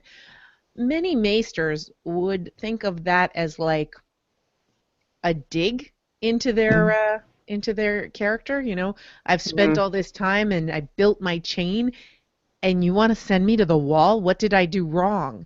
Like maybe Qyburn could be sent to the wall, before he was demastered, but I think that it would be difficult getting people going to the wall. And when you consider Aemon, from what we know, was probably fairly young when he went to the wall because he abdicated his throne. Yeah. So they haven't had to deal with it in a long time because Aemon was up there and he's just taking care of it. So and he's Aemon. He'll be there forever. So yeah, there's that. One other interesting note about how Maesters work, this is just a detail they've really never gotten into in the show, is that there's really all different levels of Maesters. Their chain, each link is made of a different metal based on studying different disciplines. So not all Maesters study all the same things. Yeah. So some Maesters might have different links depending on what they studied. And so in theory, you're not necessarily all there for the same amount of time or studying all the same things. The longer your chain, the more knowledge you have. There's one Maester in the books that his chain is so tight he's constantly pulling at it because it's like choking him, that he just made the right amount of links for it to go around his neck. And then how Maester Pycelle had all of these links and they would trail behind him. And that brings me to something that Josh says in the Q&A. He says, I can't remember, but wasn't Pycelle one of the top Maesters in the land? Was he the de facto Archmaester, or was he just a really high-ranking one? His chain was certainly big. He was the Grand Maester, so he was a position in state. He was in charge as a part of the head of state, but he was not in charge of Maesters. So he was in charge in the sense that he represented all of the Maesters to the king. Yeah. But I would think that the Archmaester would be more involved in, say, the training and whatever else goes on there. Yeah, so he's an important Maester assigned to an important position. Yeah. But he is not necessarily high-ranking within the Maester hierarchy. Yeah. So. Sense. Yeah. Next we would have going to the library, which my note was biblioboner. Total library porn. Josh says it looks like heaven. There is one thing in that library that I noticed and was totally excited about. Did anyone else notice what was hanging? Yeah, it's the astrolab thing. It looks a lot like what we see up in the center during the credits. Is that what you're thinking? One of them was the exact, like you could see the inscriptions. It was the big globy thing, the compass thing from the opening credits. I was like, oh my god! And then you saw the chains hanging from the different sections of book, representing, what Christiana was talking about before. Oh, it's just gorgeous.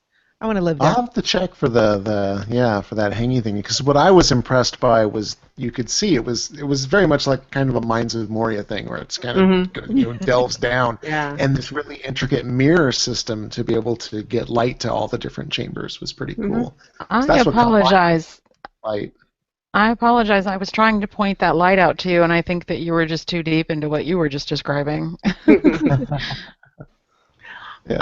I saw a really fun little GIF online today, which was it's the scene from Disney's Beauty and the Beast at the beginning, where Belle is at the bookshop and she kind of, goes, she's swinging and riding the rolling ladder, as basically singing about how much, I love to read, yay! And basically someone just took that little clip and then put Sam's face over Belle's face. Excellent. I like it. There is one thing that I forgot to mention. I don't know if you noticed when they were looking at Old Town how tall the Citadel was. And it's listed as the tallest structure in the Seven Kingdoms, taller even than the Wall. Oh, wow. Yeah. So that's something that I meant to point out. Because I think that's kind of interesting, because the wall's pretty darn big. Yeah. Interesting. Any other Citadel business? How about, speaking of the wall, just north of the wall, we have Uncle Benjamin dropping Bran and Mira off, where we get a little bit of confirmation. I think there's been some speculation, or like how the books have mentioned that the wall was magical. It's not just ice, but they didn't really specifically say things, and now it's black and white. Benjamin saying there's a certain magic, dead things can't pass, and so clearly, he's not going to be able to. Cool. One of the things that's weird and complicated in the ways that they haven't really spelled out is that although there are those spells, we do recall that 2 dead bodies became whites already south of the wall. So they recovered the 2 bodies and brought them to Castle Black, and then they sort of activated once they were there already. So unless... So what it means is whatever magic it is that allows the White Walkers to bring dead bodies, to reanimate them into whites, apparently can work across the wall, even if they can't travel themselves. That's weird. It does seem like lately they never mention anything about burning bodies, but I don't know. I guess it's just a minor detail, so they don't worry about it too much. Weren't they north of the wall when they died, and they were brought into Castle Black? Yes, but they didn't reanimate until they were already south of the wall. So if they were whites and they were dead, we're saying this whole magic prevents those from traveling through, right? Right. They were brought back as corpses and then animated south of the wall. I'm just saying that it's the magic is more complex than to just say that it blocks everything that the White Walkers are doing. Totally agree. We've had this conversation a couple of times after the Night's King was able to get access to the tree that Bran and the Three-Eyed Raven were in after just simply touching Bran. How far does that extend? If Bran goes on the other side of the wall, can the Night King? Or do the spells prevent it? I think it gets really, really, really interesting. That's a really. Or does he have to touch him again in another dream? Or was that a one-time deal, or does is he he have like to be on the other now? side of the wall and get touched by him to be able to cross through, or will the spells protect him? Because I was asking our friends the night that we viewed it if they remembered and I want to ask you ladies too, if you remember whether or not Sam gave any spells to Bran and Mira and Jojen and Hodor when they were together, when they met in that one castle and Sam and Bran were together and talking. What spells are you thinking of that he would have had to give them? From the book. They mentioned it's like the spells that Benjen was mentioning, that there were spells from the book that Sam told Bran to be able to pass under the wall, I thought. Am I totally making this up? I don't remember it being mentioned in the shows. Okay, I think what it is, I think in the books, I think what it is that Sam and Gilly met up with Cold Hands, not confirmed to be Benjen in the books, and he helped them get south of the wall, who then shared the secret of that tunnel with Bran and talked about the spell that prevented Cold Hands from coming with them. In the book only, or also in the show? No, that's only in the book because Cold Hands never showed up before now. Okay, yeah, I didn't remember an exchange of spells, and I was just getting really attuned to the rules for the spells because I think it's going to be a real hair splitter. It was brought up in the books only in the sense that when Sam and Gilly were being guided by Cold Hands to go through the tunnel under the wall, he couldn't come with them because of that spell. So it's kind of like what just happened with Bran and Mira, except that it was different. Also, I think it's increasing. Okay. So I got it. You're not completely off base here. Only a man of the Night's Watch can open the Black Gate, which is the tunnel that they use to get under the wall. Mm-hmm. Cold Hands can open it, but he can't go through it. And Sam could open it because he is a brother. There's no actual spell, but somehow the wall knows, I guess. So there is a spell there. There's not a spell to transfer. But there is magic that is needed to go through the wall that way. Thank you, Nutty. I just was all muddy in my memories. You were talking about it, and I'm like, she's not completely off base, but I don't remember exactly what it was. So I just did a little Googling, and it's in Storm of Swords, chapter 56. I think it's increasingly unhelpful to complain about wishy-washy logistics in the show, but I will say that one of the ones that was kind of striking was Benjen just saying, "Can't come with you. Okay, here, young woman and boy who can't walk, I'm just going to dump you next to this tree and then ride away on my horse." And I know that we got a shot where they're near the wall, but at a certain point it was just like, wait, so what's the plan here? I mean, we don't see them go anywhere other than touching the tree, but like it just seemed like, wait, but what's the plan here? Are they going to go and try to wave at the people up on top of the wall so they'll come and get them? They've blocked the tunnel. Yeah, I had that thought as well. No, I guess they didn't block it. They let the wildlings through it. They didn't seal it. Especially when I thought that as well, especially when he leaves and then Mira's struggling to pick up Bran. I'm like, you didn't even leave him on a cart or anything? I mean, come on. Leave the horse for him? I mean, I know he wants it, but it's also like, okay, if you really can't come with him, maybe drop him off a little closer. Yeah. Seeing as you're not going to die in the snow, maybe they could use the horse more.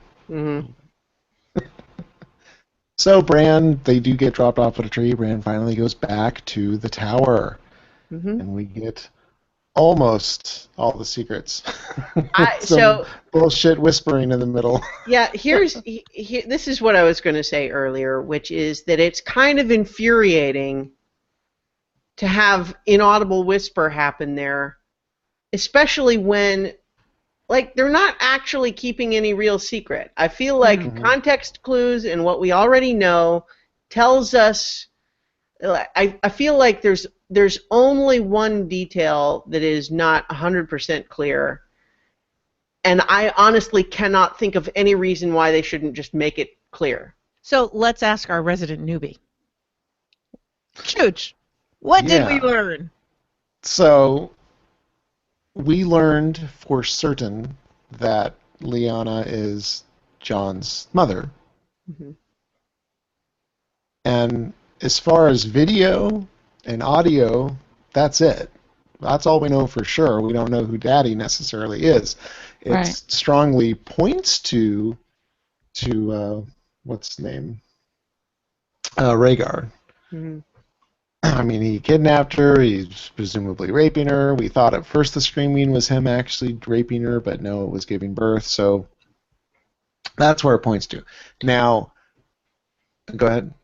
I was just going to say the idea that it was maybe Rhaegar raping her, that was the scream, is the fault of the show for being unclear. It could not have been him because, as established the first time we saw that flashback, Rhaegar had already died in the Battle of the Trident at the time of this flashback. So he could not have been up there because he was already dead miles away. Gotcha.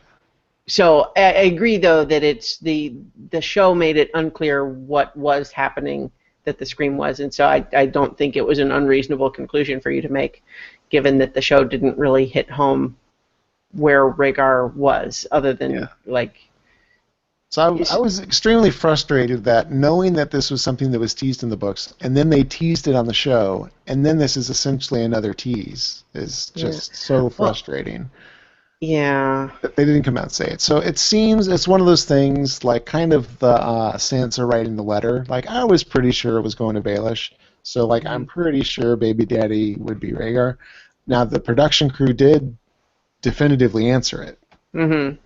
They Tibby had linked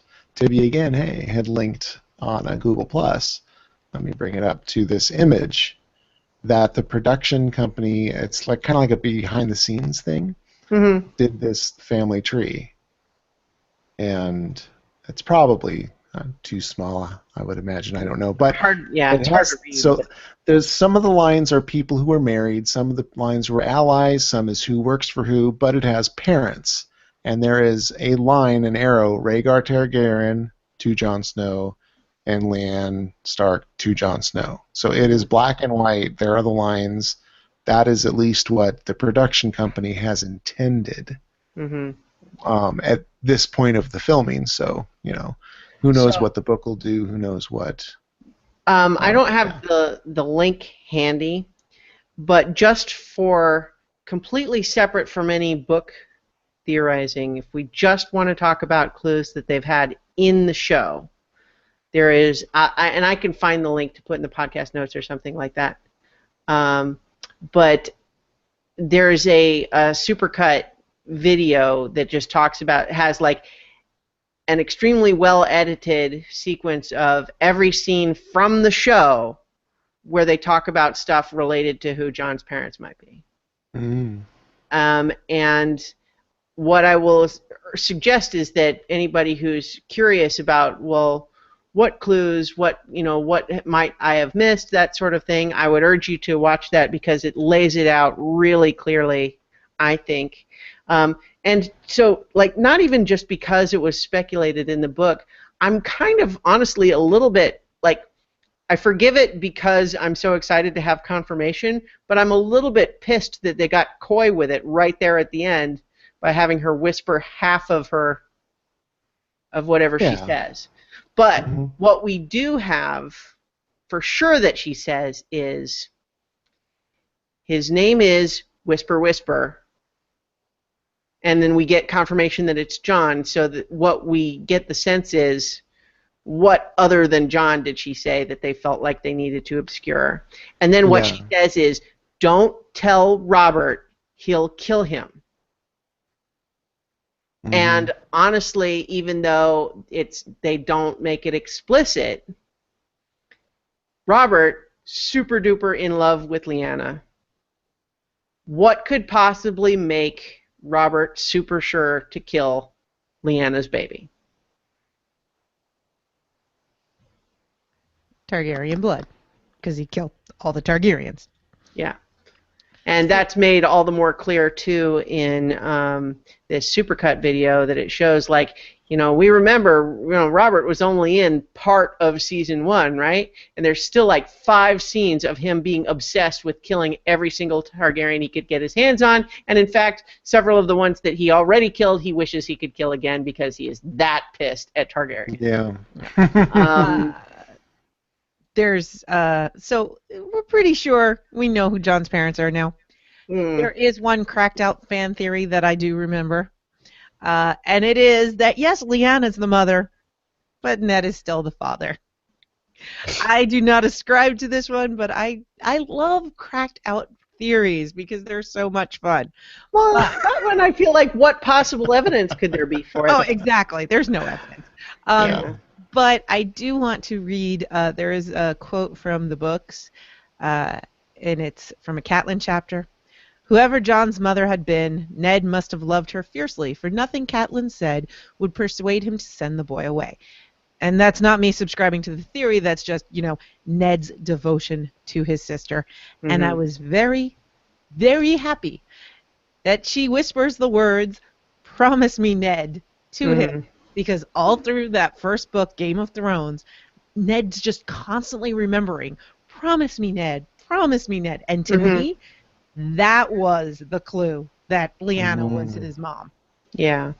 And so I feel like it's irritating for the show to really present enough evidence that it's unequivocal in my mind that Rhaegar is the father. But then to kind of play coy with it instead of just saying it is kind of infuriating, honestly. I think I'm annoyed with the show for that. What I will say, though, the one thing that the whisper seems to leave unclear, and again, this is not getting into book stuff. It's based on things that could have been easy to miss if you're not looking for it in the show, but was in the show, which is the idea of, did he really rape her, though? Yeah. Right. Yeah. Because we've also got some clues that indicated that maybe this was not so non-consensual, and maybe the idea that his name is Jon Whisper is because he's not a bastard at all. He is Jon Targaryen because they got married in secret. Now, that's speculation. That's not confirmed, whether he is a true-born Targaryen or whether still a bastard. But it does seem, to me, unequivocal at this point. Rhaegar plus Lyanna equals Jon. R plus L equals J. We can say it! Yay!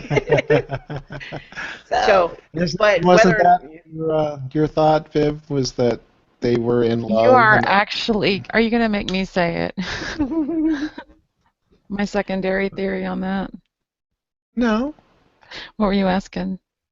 Just that the secret was that she wasn't being raped, but they were in love. Right. I don't think that they made that. I think they kept that pretty hidden on the show, and I think that her reaction kind of clears it up. I'm not going to say that I subscribe to this theory, but I have been told of a theory where it's not Rhaegar, it's Ellis. And this is where the conversation goes, well, I don't know what George will do in the books, but they've only got 13 episodes left, and they're not going to introduce Ellis as coming in and having Lyanna. And it's just like, I'm happy with Rhaegar with that solution. I'm just, even though they didn't say his name exactly, I'm just fine to take that and not even go down the Ellis conversation, because I don't know. Yeah. There's a couple of interesting, but otherwise unnecessarily complicated for the TV show. Yeah, for 13 episodes. I hadn't heard that theory, but it's an interesting one. Like I said, I'm all about all sorts of crackpot theories, so it's nice to hear a new one. Basically, the only difference that would make, the only practical difference in the modern world for this series is that Danny's his sister, not his aunt. Mm-hmm. That's it. Well, I mean, that's the only practical difference, yeah. But I mean, I think the story is different because. Yes, the backstory is different. Yeah. I just mean moving forward. The only thing that would have an impact on John's life, if at all. So. Yeah. And I have had people tell me that my show crackpot theory, oh well, maybe he can marry Sansa because now they're not brother and sister. It's still gross, by the way, because they grew up as I'm just saying that, okay? As somebody who has adopted siblings, you grow up thinking someone's your brother. It doesn't matter about blood. It's still gross. Right. I have no way to confirm anything because I don't know any more than anybody else does. But in my opinion, the only possible two characters that could possibly get married at this point that are at all related is John and Danny. I don't know that that's going to happen. I'm not even sure I think that's what's going to happen. But none of these other two relatives maybe getting married thing, none of those theories hold any water for me. They don't make sense to me, except the possibility that John and Danny could get married. That's the only one that sounds remotely plausible to me. But I don't know. Yeah. I just want Danny to have nothing but paramours. She never gets married. She's like, you know what? Get rid of the Iron Throne. We're gonna get rid of marriage. Everything's different. Everything. We jump over to Winterfell. Speaking of John and yes. more important to his life now, we have open with John and Melisandre chatting, and it seems that her could have been worse. Jon Snow is her you-know-nothing Jon Snow. Could have been worse. At least you had a house. And they would all eat up there, and I'd be relegated down there. And Davos walks in and jumps straight in her shit. Here's the stag. Tell him what you did. Classy for Davos to wait until things were settled instead of disrupting the battle. But also nice to not just let it drop. Yeah. I mean, and he shows it clear and makes her say exactly, and she comes clean with exactly what they did, exactly why they did it. I did grab. I mean, I think it's the show, the line of, not the season, the line of the entire series is Davos. You burnt a little girl alive. I only do what my lord commands. He commands you to burn children. Your lord is evil. Simple. Yeah, I mean, because to her credit, relevant for our political times. To her credit, she kind of owns it, right? She doesn't try to make excuses exactly. But the problem with her argument is, in terms of saying, well, the Lord of Light is always right, but I might be wrong. But it kind of gets to the point of well, if you're that wrong, then what good are you? Yeah. Although, but she had parental consent. Her kind of trump card coming back, not to make a political thing again, but just literally the cards, is remember how you talked me into bringing him back to life? Little credit for that. Yeah. I mean, he's that doesn't make it okay to burn a little girl at the stake, but let's also not pretend that this is a completely unambiguous situation. Right. Yeah. The Lord was okay when that was what was up for grabs. What if killing Shireen is actually what made that possible? What if that death paid for that life? Who knows? Yeah. Would that change how he felt about it? I probably not. Think that Davos would have been okay knowing that information. And so, and her saying, you know what's coming, you know what the war to come is, but why would Jon believe, with what she just said, why would he think she could even help in that war to come? And how do we know she's not on the other side? Sure, she's been helping, but other than resurrecting Jon, has she really helped the good guys? Yep. Well, I mean, she did nothing. Okay. Go ahead. That's not entirely true, because remember, it was Davos telling Stannis that they need to go to the wall wasn't sufficient. It was only when Melisandre agreed with them and said, yes, Stannis, we need to go to the wall. That's what got him up there and then saved them during that fight for Castle Black. So she did help there. No, I get that. What I mean is, in Jon's company, like, she did nothing for the battle on Winterfell. She did nothing to get people onto their side. The only thing she has actually done for Jon's cause that he's been able to watch, the only thing he's seen her do, is she burned a bunch of wildlings. She burned Mance, and she resurrected him, which he's still not very happy about. So I think the only thing keeping her alive is the fact that she actually resurrected him, and he's like, yeah okay, exile.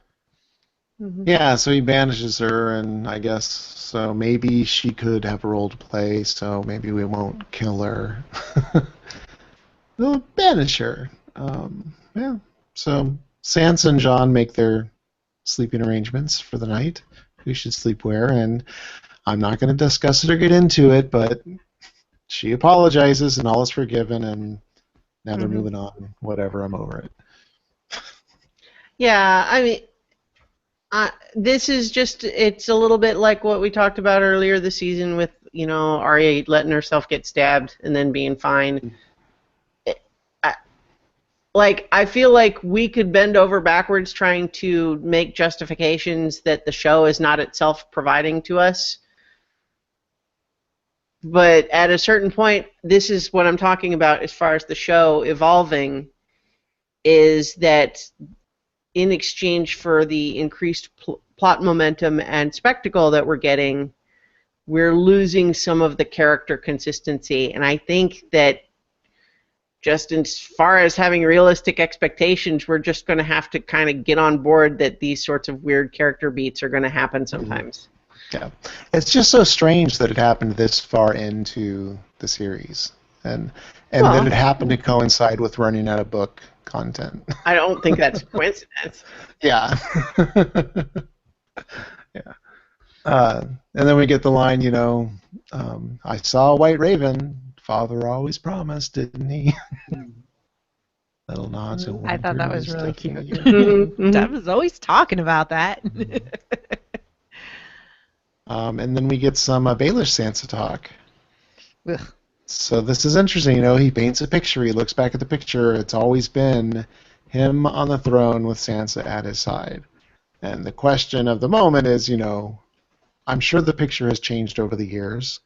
Was that originally Cat at his side, or is this whole picture thing just because Sansa needs to be in the picture now because he thinks she'll be in charge of Winterfell? I think the original picture is him and Cat at River Run, and that the picture has evolved. And I think that it's difficult because him going for the Iron Throne just seems so weird because it doesn't seem like that's something that he wanted. He always seemed like he wanted to be the guy behind the person with the power, not the actual person with the power, because then you're just a target. And that just doesn't seem like a place Littlefinger would want to be. But then there is that line from him and Varys where he's like, if nothing's left but a pile of ashes, you'll want to rule that pile of ashes, kind of a thing. So there is that. But I think that basically as soon as he met Sansa and was like, damn, it's Cat when she's little, he's been interested. I definitely agree, though, that when he talks about this picture of me on the Iron Throne with you at my side, it's really clear which of those two parts is optional. And so, it's jumping ahead a little bit, but the look exchanged by Sansa and Littlefinger at the end of these scenes in Winterfell is another one like a couple of sequences in this episode where they leave it really ambiguous what exactly they're feeling. Because on the one hand, Sansa is telling the truth to Jon about only a fool would trust Littlefinger, but the problem with where she's at mentally, I think, is the idea of it's possible to not trust him and for him to still be right. And he is really good at getting in her head that way. And so I don't know. So, you know, it's jumping ahead to that finish. But so I don't know if that's if we want to get there yet. But his argument of, you know, who should really be ruling Winterfell, who should really be, you know, the Lord of Winterfell or Lady of Winterfell is, you know, a true-born Stark born in Winterfell, or a motherless bastard born in the South, and it seems like so he's trying to push this wedge in between them, right? And he was before a few episodes back, right? When he was saying you need or that's his army, that's not your army. What are you doing for yourself? Right. Kind of So it's not clear to me how much of an effect that's actually having on her, because she is definitely skeezed out by him. There's no question about that. She definitely says she doesn't trust him. Mm-hmm.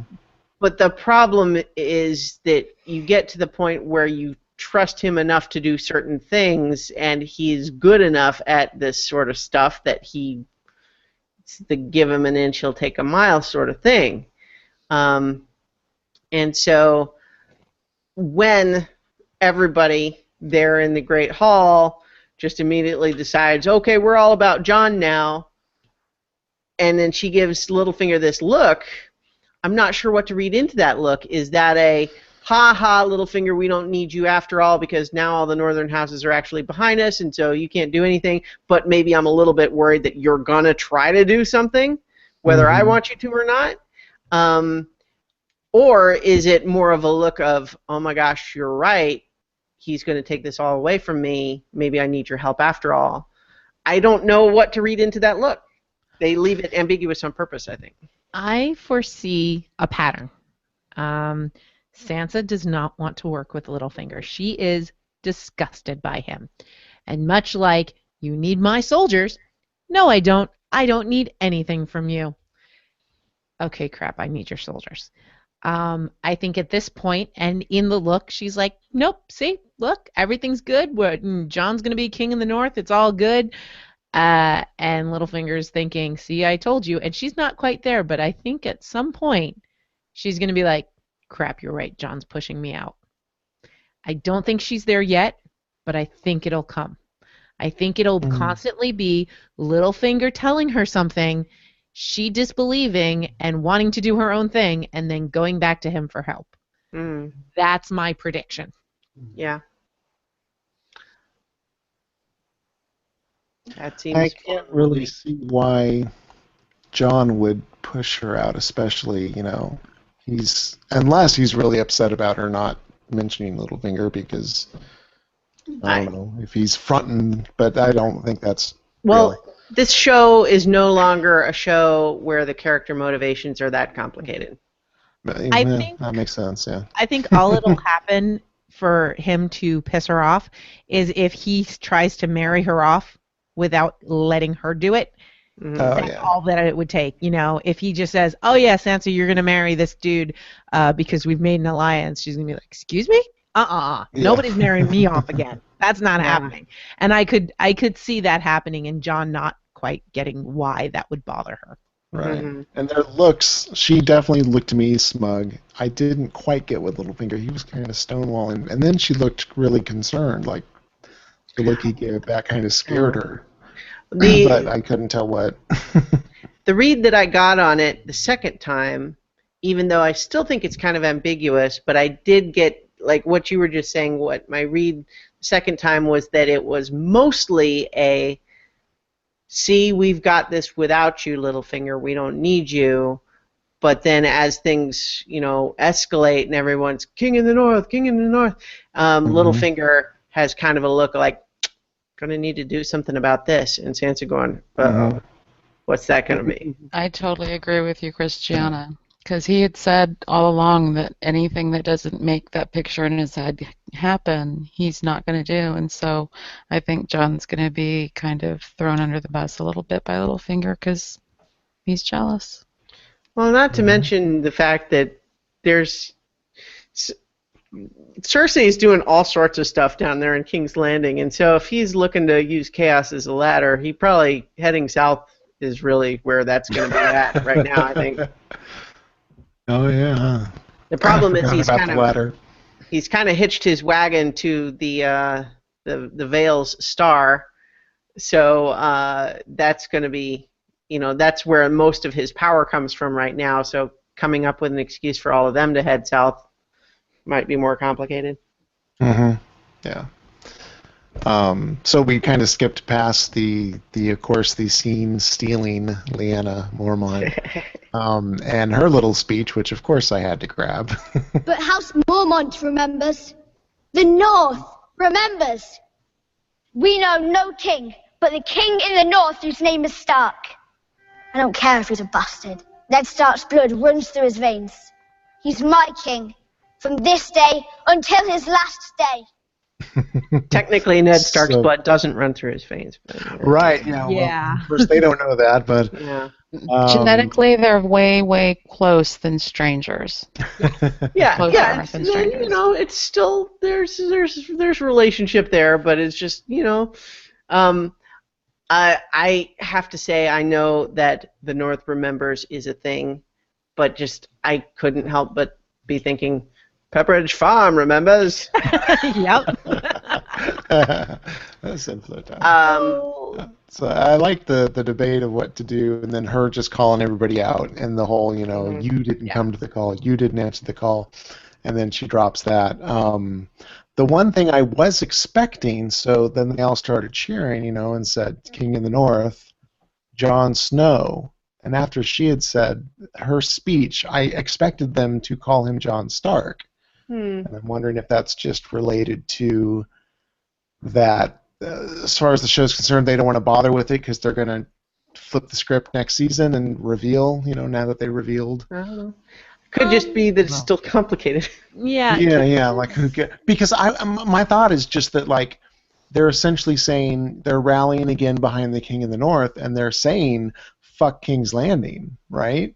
That's so who cares if they would acknowledge him as a bastard or not? It seems like whatever they decide here and now is what really matters. So it doesn't really matter, but I expected them to start saying Jon Stark, and him to have that moment. Can somebody help me out here? In the show, did Rob ever talk about legitimizing Jon Snow? No, because he was in the Night's Watch, so he had made an oath until he died. Yeah, but because in the books, Stannis talked about it, not Rob. Stannis talked about it, but not Rob in the show. Okay, so in the books, Rob has actually written a decree that legitimized Jon, and in the books, it doesn't take, a king is not the only one that legitimizes; it's the Lord that legitimizes. But I guess we've seen only kings do it in the show, so that's a little bit of a difference there. So I was just curious about that because that's one of those things that Rob did it, but then he and Catelyn, the only two that knew about it, were both killed directly afterwards. Although I will say, okay, so the people, the lords and the houses that are pledged to Stark, they can't legitimize him. But once they make him king, can he then just go and legitimize himself? Well, which of course he would never do. Yeah, no, he wouldn't. He'd be like, I don't care. I've been a Snow my whole life. Yeah. I don't know. They might have to figure that out. It might. I would kind of like the idea that it could sort of just start to upset this whole idea of being a bastard is such a horrible thing. Yeah. Anyway, just to say, Who he cares? is King Jon Snow, and that's okay. Hey, I like King Jon Snow a bit more than King Jon Stark. I'll tell you that much. Jon Stark just feels wrong. Yeah. Yeah. Right. Roll off the tongue. I He really seems like you would know something, John Stark. Sorry. I really like your idea, Christiana. I hope that they do kind of take the sting out of the word bastard, because we never hear that word in our society ever anywhere else, I think. Does that word come up? I mean, we don't talk about it in reference to people or children or anything like that, and it's been kind of weird for me this whole not season, but like the whole time, and it's just exacerbated since the show started, all the emphasis on the bastards and of course the Battle of the Bastards. So I kind of like your idea, Christiana. I hope they kind of take out the negative of it. Like, it's okay, he's still a good guy.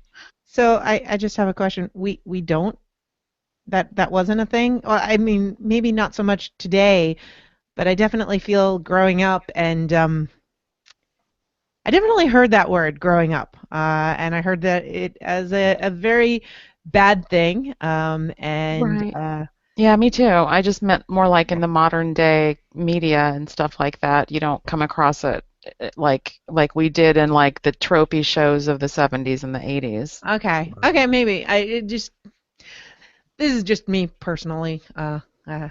We're also running really long. You guys. Sorry. Yeah. Now they just killed Kenny. You bastards. As of the 90s, that was still kind of a sting. I'll just put that out there. And that was definitely things that were going on. So just two quick things, and I'm sorry, I know we're running long. I love how Northerners all have Sean Bean's accent. I think that's an awesome thing that the show has done, and Lady Mormont just has it perfectly. And as she was doing that speech, all I could hear was like, that's Sean Bean's accent. She is doing that. And I don't know if maybe she's from the same part of England as he is, or maybe it's that she really worked to do that. And when they talked about the North remembers, Allie had actually tagged us on Facebook and talking about what if the North remembers is because of Bran somewhere, like that the North remembers because all of the three-eyed ravens have been Starks, and there must always be a Stark in Winterfell is something that got changed from there must always be a Stark in the North because it's always a Stark that's the three-eyed raven and things like that. So it's just little theory feeds and seeds and stuff. Yeah. Yeah. So. And Mike in the Q&A says technically Jon is still a half Stark, so how does that play out? So yeah, he's a Targaryen and a Stark. And obviously Bran would have to reveal that to the public for anyone to know. The one thing that is additionally complicated that they have not really settled, and my prediction honestly is that they're just going to bypass it entirely, kind of like they did with Sansa, is like, does everybody know that he died and got brought back to life? Mm-hmm. Because they either know that or he's an oathbreaker from the Night's Watch. Agreed. Right. Yeah. So just don't talk about that, do they? No. Hmm. Brought back to life by the Lord of Light and not the old gods, incidentally. Yeah. So my prediction, they're going to all ignore that, and it's not going to be brought up. Yep. Yeah. We just don't need to bother with that. All right, to head over, and let's head over to Dorne. Pretty quick scene, little scene. Dorne, Olenna, Ilaria, and the Sand Snakes. With Olenna just shutting them all down really fast. Just 1, 2, 3 was great. Let the adults talk. Ilaria brings Varys to the table, does a little intro, and say, "Hey, let's all work together." So it was a pretty cool little scene, I thought. Happy to see Dorne back in the mix, although I don't know what. I guess, well, okay. I was going to say in the notes I had started right, what do they really have to offer? And then Varys came out. Oh, yeah, okay. So it's really they're offering the hookup because as far as I can tell as a viewer, Dorne is like 12 people. So yeah. Well, remember I showed you on the map that where Dany's coming from, it's actually the kind of closest place for them to land in Westeros, especially with it being more distant and less observed from King's Landing and such. So it's actually a pretty good entry point for them, if that's where they're heading. I I love that whole scene. I did not expect us to go back to Dorne at all. I thought we were done. I thought it was nuked from orbit. I didn't get it. I love where Olenna's going to be going because right now she's got nothing. Her son's gone. Her grandkids are gone. Everything's gone. What's the point? There's nothing for her to gain anymore. Now it's just, I'm going to kill that girl. I'm going to kill that woman that destroyed my family, and she is going to be toast. Also of note, given that something that the show doesn't make explicitly clear, but I think we can gather from context clues, is that there's actually a fair amount of time passing between some of the scenes in the second half of this episode. And so one of the things that Ilaria says is King's Landing, or I don't remember if she says she or King's Landing or what, but has declared war on House Tyrell and declared war on Dorne. And so that, to me, suggests just House Tyrell. You could sort of say blowing everybody up was an act of war, but declaring war on Dorne is not something that would have been inferred from previous events, but seems like something that Queen Cersei might do in revenge for Myrcella. So I wonder if when Ilaria said that, what she means is straight up legitimately Queen Cersei in King's Landing has officially declared war on Dorne and House Tyrell. I guess I just assumed the moment that the girl had died, they de facto declared war, or would have declared war. Well, they never brought it up. It's possible, but they never talked about it. But I just assumed plot-wise we were just going to forget Dorne ever existed, so I had just written the whole thing off. Yeah, what I had been saying is that Dorne fell into the sea, never to be heard of or talked about again. There was a couple of Q&As that we missed from earlier sections. Josh Meyer was saying, I'm pleased how they continue to let the actress explore the uncertainty that Melisandre feels these days regarding her faith. I like the devoted but faith-shaken version of her much more than the blind faith version we've had for years. I agree, and I'm also excited now that my prediction is that she ends up hooking up with the Brotherhood without banners, and then that will eventually lead to connection with Arya. So I'm definitely excited to see how that plays down. I definitely agree with Josh, and I definitely agree with Christiana on all those points. I'm very excited as well. Sorry, that sounded so somber. Mopey Melisandre kind of bores me, but I get it. I like Melisandre knocked down a peg, and I know that's mostly because she killed Maester Cruin, but I know I'm still holding a grudge about that too. When John was talking about that feast, and I was thinking about, well, lots of things have happened around her though. Yeah. But Chooch, I mean, it's as soon as Melisandre flashes a boob, you're going to totally forgive her again. Oh, of course, yeah. You still have that 400-year-old crone image in your mind to dispel. Can't wait to see it again. Yeah. The one other Josh Meyer comment that we hadn't covered before was just saying, as a non-book reader who fastidiously avoids forums where R+L=J has been discussed, I came up with this same fan theory independently after the first episode where Bran visited the past. It totally makes sense. It sure does. I mean, I think people can be forgiven for not necessarily picking up on all the clues, but seriously, I gave the link to that YouTube video that I mentioned. I put it in the chat here, so hopefully you guys can see it at the podcast notes. But you watch that and you see all those scenes put back to back, and it feels super obvious in hindsight.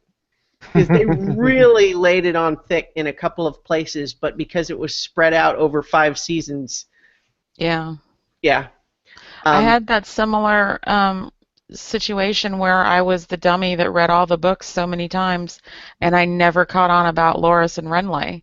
And then I went back and read one of the books again, and I was like, I because I was like, okay, I'm going to highlight every mention, and I think I'd gotten halfway through the book, and I was like, okay, I'm an idiot. I just missed this obvious.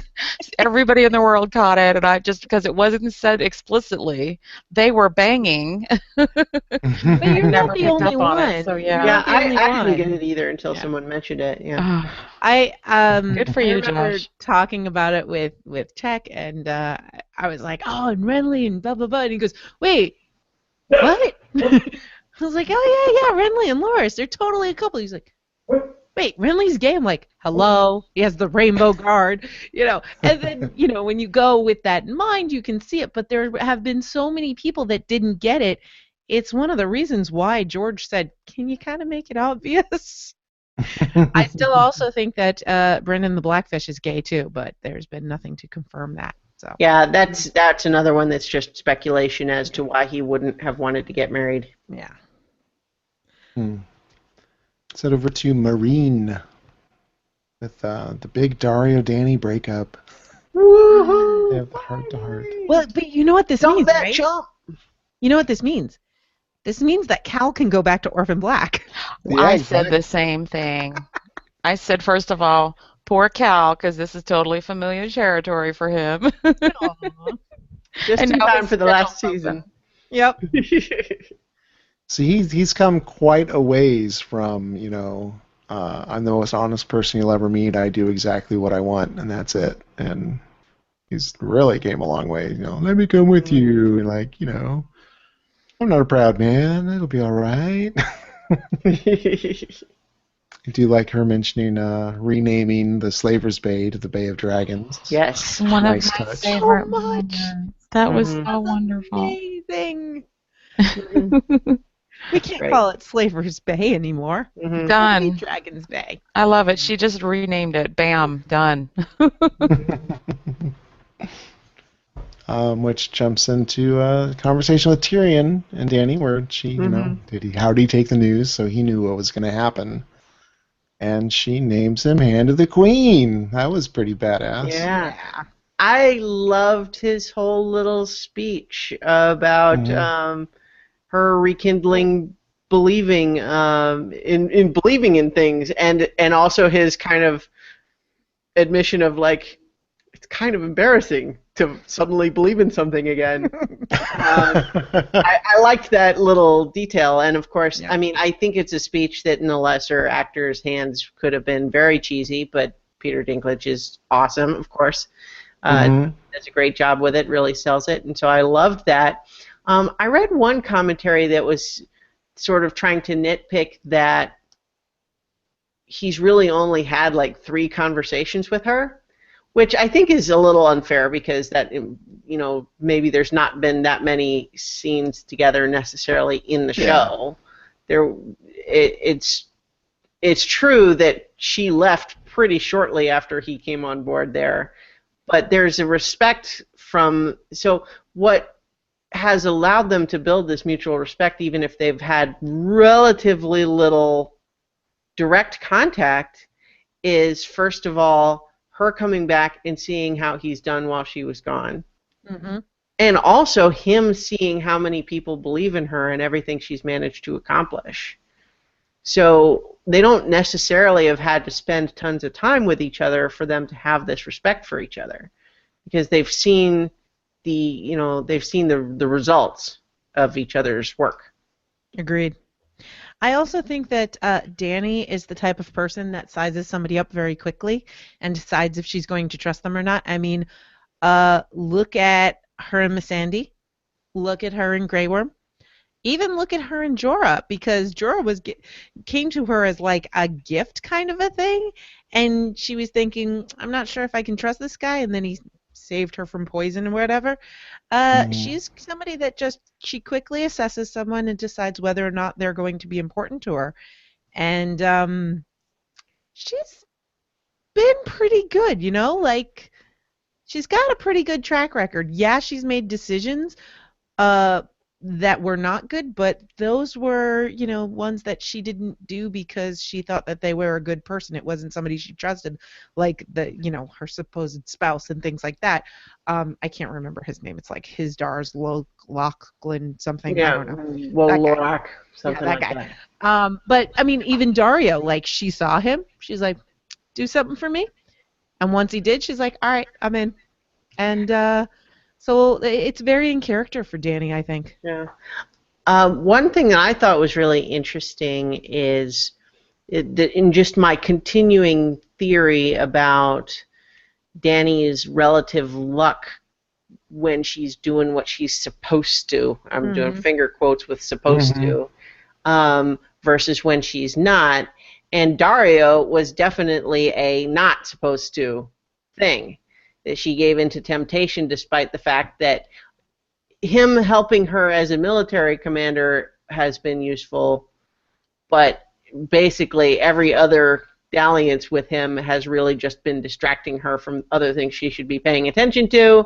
He encourages her worst instincts, and he is not good for her. And I am so glad to have her dump him, but what was most interesting about it to me is that she actually sort of reflects a little bit like, should I be worried that I was actually really not that sad to be leaving him behind? I love and that. I was thinking is like, no, because what you've recognized is that you really belong somewhere else, and once you've reframed your personal journey in that context, he really just doesn't belong there anymore. Yeah. Your affection to him belongs to a part of you that you are leaving behind for a good reason. And that's why you're not sad, is because you recognize, oh, right, I was off on a whole other thing there, and I'm able to let that go because I see, and his love was just kind of part of that. I am to translate it to something like that I've experienced in life. I've had situations where somebody was very important to me, like a good friendship, and then something drove us apart. And then you look at your life and you're like, you know what's weird? I don't actually miss them. And you kind of have that moment of, what does that say about all of those years we spent together? But in truth, sometimes, nope, just time to move on. That was a different time, and now you got to go. So, I really liked this whole conversation between the two of them. When she gave him the pin, I was like, oh, it's so sweet and awesome, and it's a little pin, and I had this made. I hope they got it right. And, yeah, I was so kind of lovely. I was kind of laughing at the, oh, I hope they got it right, and it's exactly right. Now it's like, they just picked it up at the HBO store. I mean, come on. Well, they did have Vera's handy. I thought that, I agree with you, Nutty. I think that the way that I think first of all that, yes, only Peter Dinklage could do that scene with Danny and convey so much. And when he was saying the line about, he's not the last one that's going to fall in love with you. And just his eyes were like brimming with devotion and love. And I think it was more than just belief, like he was talking about. I think he's in love. And then so it just, to me, was almost like the speech that she gave him and the way he accepted it and bowed and all that. It was almost it was clearly an oath and a vow and all that kind of thing, but it seemed so almost marital with her in that white dress. And I know that wasn't the intention, but it made the possibility of it possible in my mind. Like it's visually there, if you want to look at it that way. Thank you. So the Poison Sea. Yeah, the final, the Poison Sea. Poison Water, the Narrow Sea. Khaleesi ships are a-crossin', and we learn that Varys can teleport. Well, yeah. Yes and no. Right. This is another example of something we're led to believe a certain sort of time-passing sequence by the way this show has been edited in the past. And it's certainly true that the show frequently fudges how long it takes to get anywhere. But honestly, I had more of a problem with Arya showing up in the twins than this, because this felt more to me like the fact that he's there tells us that time has passed. Right. And it takes a lot of time to get that many horses on ships. Yeah. To get the food required to cross an ocean or a sea. You know. So Tibby actually had that in her comment as well, and it was, does anyone wonder, oh no, that's not it, sorry. Will there be speculation about how Varys seems to have a teleporter of some kind, and maybe he lent it to Arya? How did the two get around so quickly? And I do think that things are definitely out of order in the show. It's a little frustrating, but at the same time, there's so much happening, you know? But here's the other thing. We notice it's not just Varys that is back. There are ships with Martell sails on them in that scene.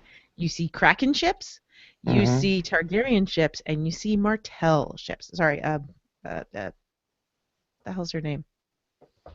Greyjoy. There we go. Greyjoy. Targaryen and Martell ships. Did anyone catch anything else? Because I was looking. I think there might have been some Tyrells. Chooch caught on the front of his ship. It was like the first ship that they showed had the gold dragon. Some of the other ships had other ones. And Chooch, what was the one that you caught? Was it a horse? It was a horse. That was the front legs of a horse. So like the Dothraki. Made for the Dothraki. Awesome. Yeah. Nice. I do remember the look on Theon's face as he looked up and saw the Kraken flag fluttering overhead, and I thought there must have not.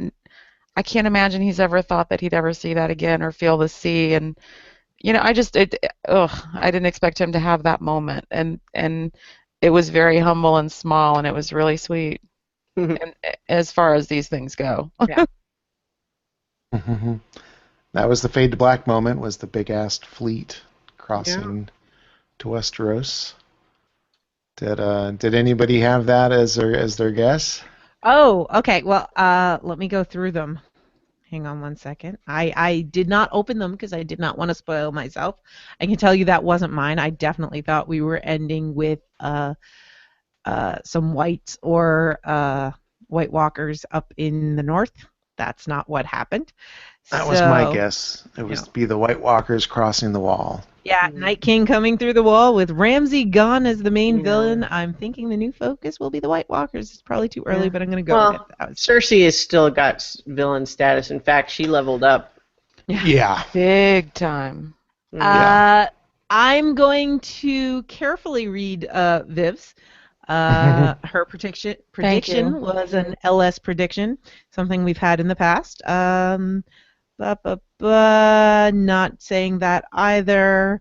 Not saying lots of reasons why this would happen. And I agree with them. I want to do a spoiler episode. We will talk about that in the spoiler episode. That's pretty great. I'm wrong. A lot of words that equal me being wrong. Yeah, Viv even crosses herself in this. Couldn't decide between King's Landing going boom. So that was, beginning. Yeah. I don't know how they're going to leave that dangling. So you got that prediction. And Viv's dream ending is Arya reunited with Jon. But I don't think they'll give that before season 7, if ever. And Christiana's was dead on, short and sweet, last shot, Dany leaving Marine for Westeros. 2 seasons in a row, by the way. I called it last time with Jon, too. Although I almost actually had one that was very similar to Chooch's, related to like the Wall and the White Walkers and everything. But I think I'm at this point, having now seen this finale, I think that is the season 7 finale. Yeah. I bet you the wall comes down. Like, remember there was supposed to be some magic horn that could do that. Horn. Yes. I was trying not to talk about that today. But that's in the show. So maybe it's something Sam will come across at the Citadel, right, in his research. Fingers crossed. So that's pretty great. I did get some last minute feedback, and I did mean to mention this earlier. So Sheriff Bullock, as at like 10 o'clock or just after 10 o'clock on Sunday, sending me messages. Did you watch? Did you watch? Did you watch? Not yet. I don't watch live because the streaming can get kind of hokey on finale and premieres. And so then he was so insistent. I was like, all right, let me stay up and watch this. And these were his sentiments even on Sunday. My feedback for Game of Thrones is this. I'm in mourning. My beloved Marjorie has been cruelly taken from me. My heart aches. You will find me crying in a corner, completely, utterly devastated. And that's pretty much what he was saying to me after I watched it. He could not take losing Marjorie. Yeah. I'll tell you, when the sept blew up, it was like shock and awe, and then it wasn't until, and then it was Anella, I think you said her name is Christiana, and Sir Gregor, and then it was Tommen walking out the window, and it was just like the similarity to Bran, knowing that he was high enough up that he wasn't going to survive. He had the forethought to take off his crown. And then he stepped out the window, and I just started sobbing like a little girl that had her shave ice taken away. And I was trying to be quiet because everybody else in the room was listening. There were it wasn't just us. It's not like you could just say pause it. That's so like the show kept going. I'm covering my face, going sob, sob, sob, sob, sob, sob, sob. It was so. Oh my God, that broke my heart so bad. I think the only thing that broke my heart bigger was those little babies with those knives cutting and stabbing. That was just too dark for me. But God, yeah, you might be right about it being the finale for next season, since it's only looking like it's going to be 7. They're going to be able to kind of stretch that out perfectly. Yeah. I think Marjorie by far was the biggest loss in the whole thing. She was such a great character. For sure. That was the one that I felt because everyone else, like, I really feel like their story had been told, and the most interesting thing that they could do for the story now is to be killed. Mm-hmm. But Marjorie was the exception where I really felt like there could be more there. But at the same time, what they clearly want to do is they want to have evil supervillain Queen Cersei, and that version of Cersei needs to have eliminated all of her primary enemies, leaving her in a broader conflict externally, and then also having the inner turmoil with Jaime. Yeah, crazy. So I did get confirmation there were Tyrell sales in that last scene, so that's very important. Nice. To me, at least. Yeah. Banners are always important to me. All the more evidence to support the idea that it's intended to convey that time has passed. Well, they had all that time to repaint the sails and get the ships ready and all of that, yeah. So let's see. I'm just checking the Q&A to make sure we didn't miss anything. Was there any other feedback in the email? No. Okay. No. I think we're ready for ratings. Ratings. Who's first? I was going to rate it 1 out of 1 cat up for adoption at the Red Keep. Nice. Sir Bounce. Oh, Sir Pounce might be okay, but now he has got no one to take care of him. Exactly, he's up for adoption. Yeah. I'm going to give it 9/10 of a fan theory confirmed. Okay. Oh, whoops, I put that in the wrong one. I put that in Viv. Viv, what do you got for us? I'm giving it a 9 out of 10, and I can't think of anything clever. 9 out of 10, nothing clevers. And I am giving it a 10 out of 10 Frey pies. Those were tasty. That brings us to a 9.5, which is not the highest for this season. But I think it's the second highest rated episode this season. The Book of the Stranger was the highest. And we can go into more of that when we do our wrap-up. Yeah, so like I said up top, we're going to take a little time off, just a couple weeks, and then we're going to do that wrap-up. And we've also got the Balticon episode that'll be dropped in lieu of an episode next Wednesday, and the Viv's Notes, and we've got some other special episodes that are going to be coming down the pike. I think that was it for the feedback. Does anybody else have any other thoughts? We're pretty clear and done. All right. So, yeah, that's it for us. This is, wow. We've got the wrap-up, so just quite a season. Just it's amazing that it's now over. I can't believe that it's now over. Like, we have to wait a whole year again. Yeah. Reset. But we will talk to you next time. Thanks for listening. Yay.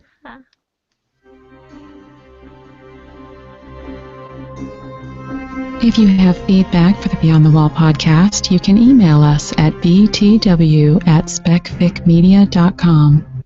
You can also leave us a comment on the website. Go to specficmedia.com, where you'll find a shiny BTW button. That'll take you right to our page. This podcast is released under a Creative Commons Attribution, Non-Commercial, Share-alike 3.0 Unported license. Feel free to share and remix. Just give us credit and don't charge money for it.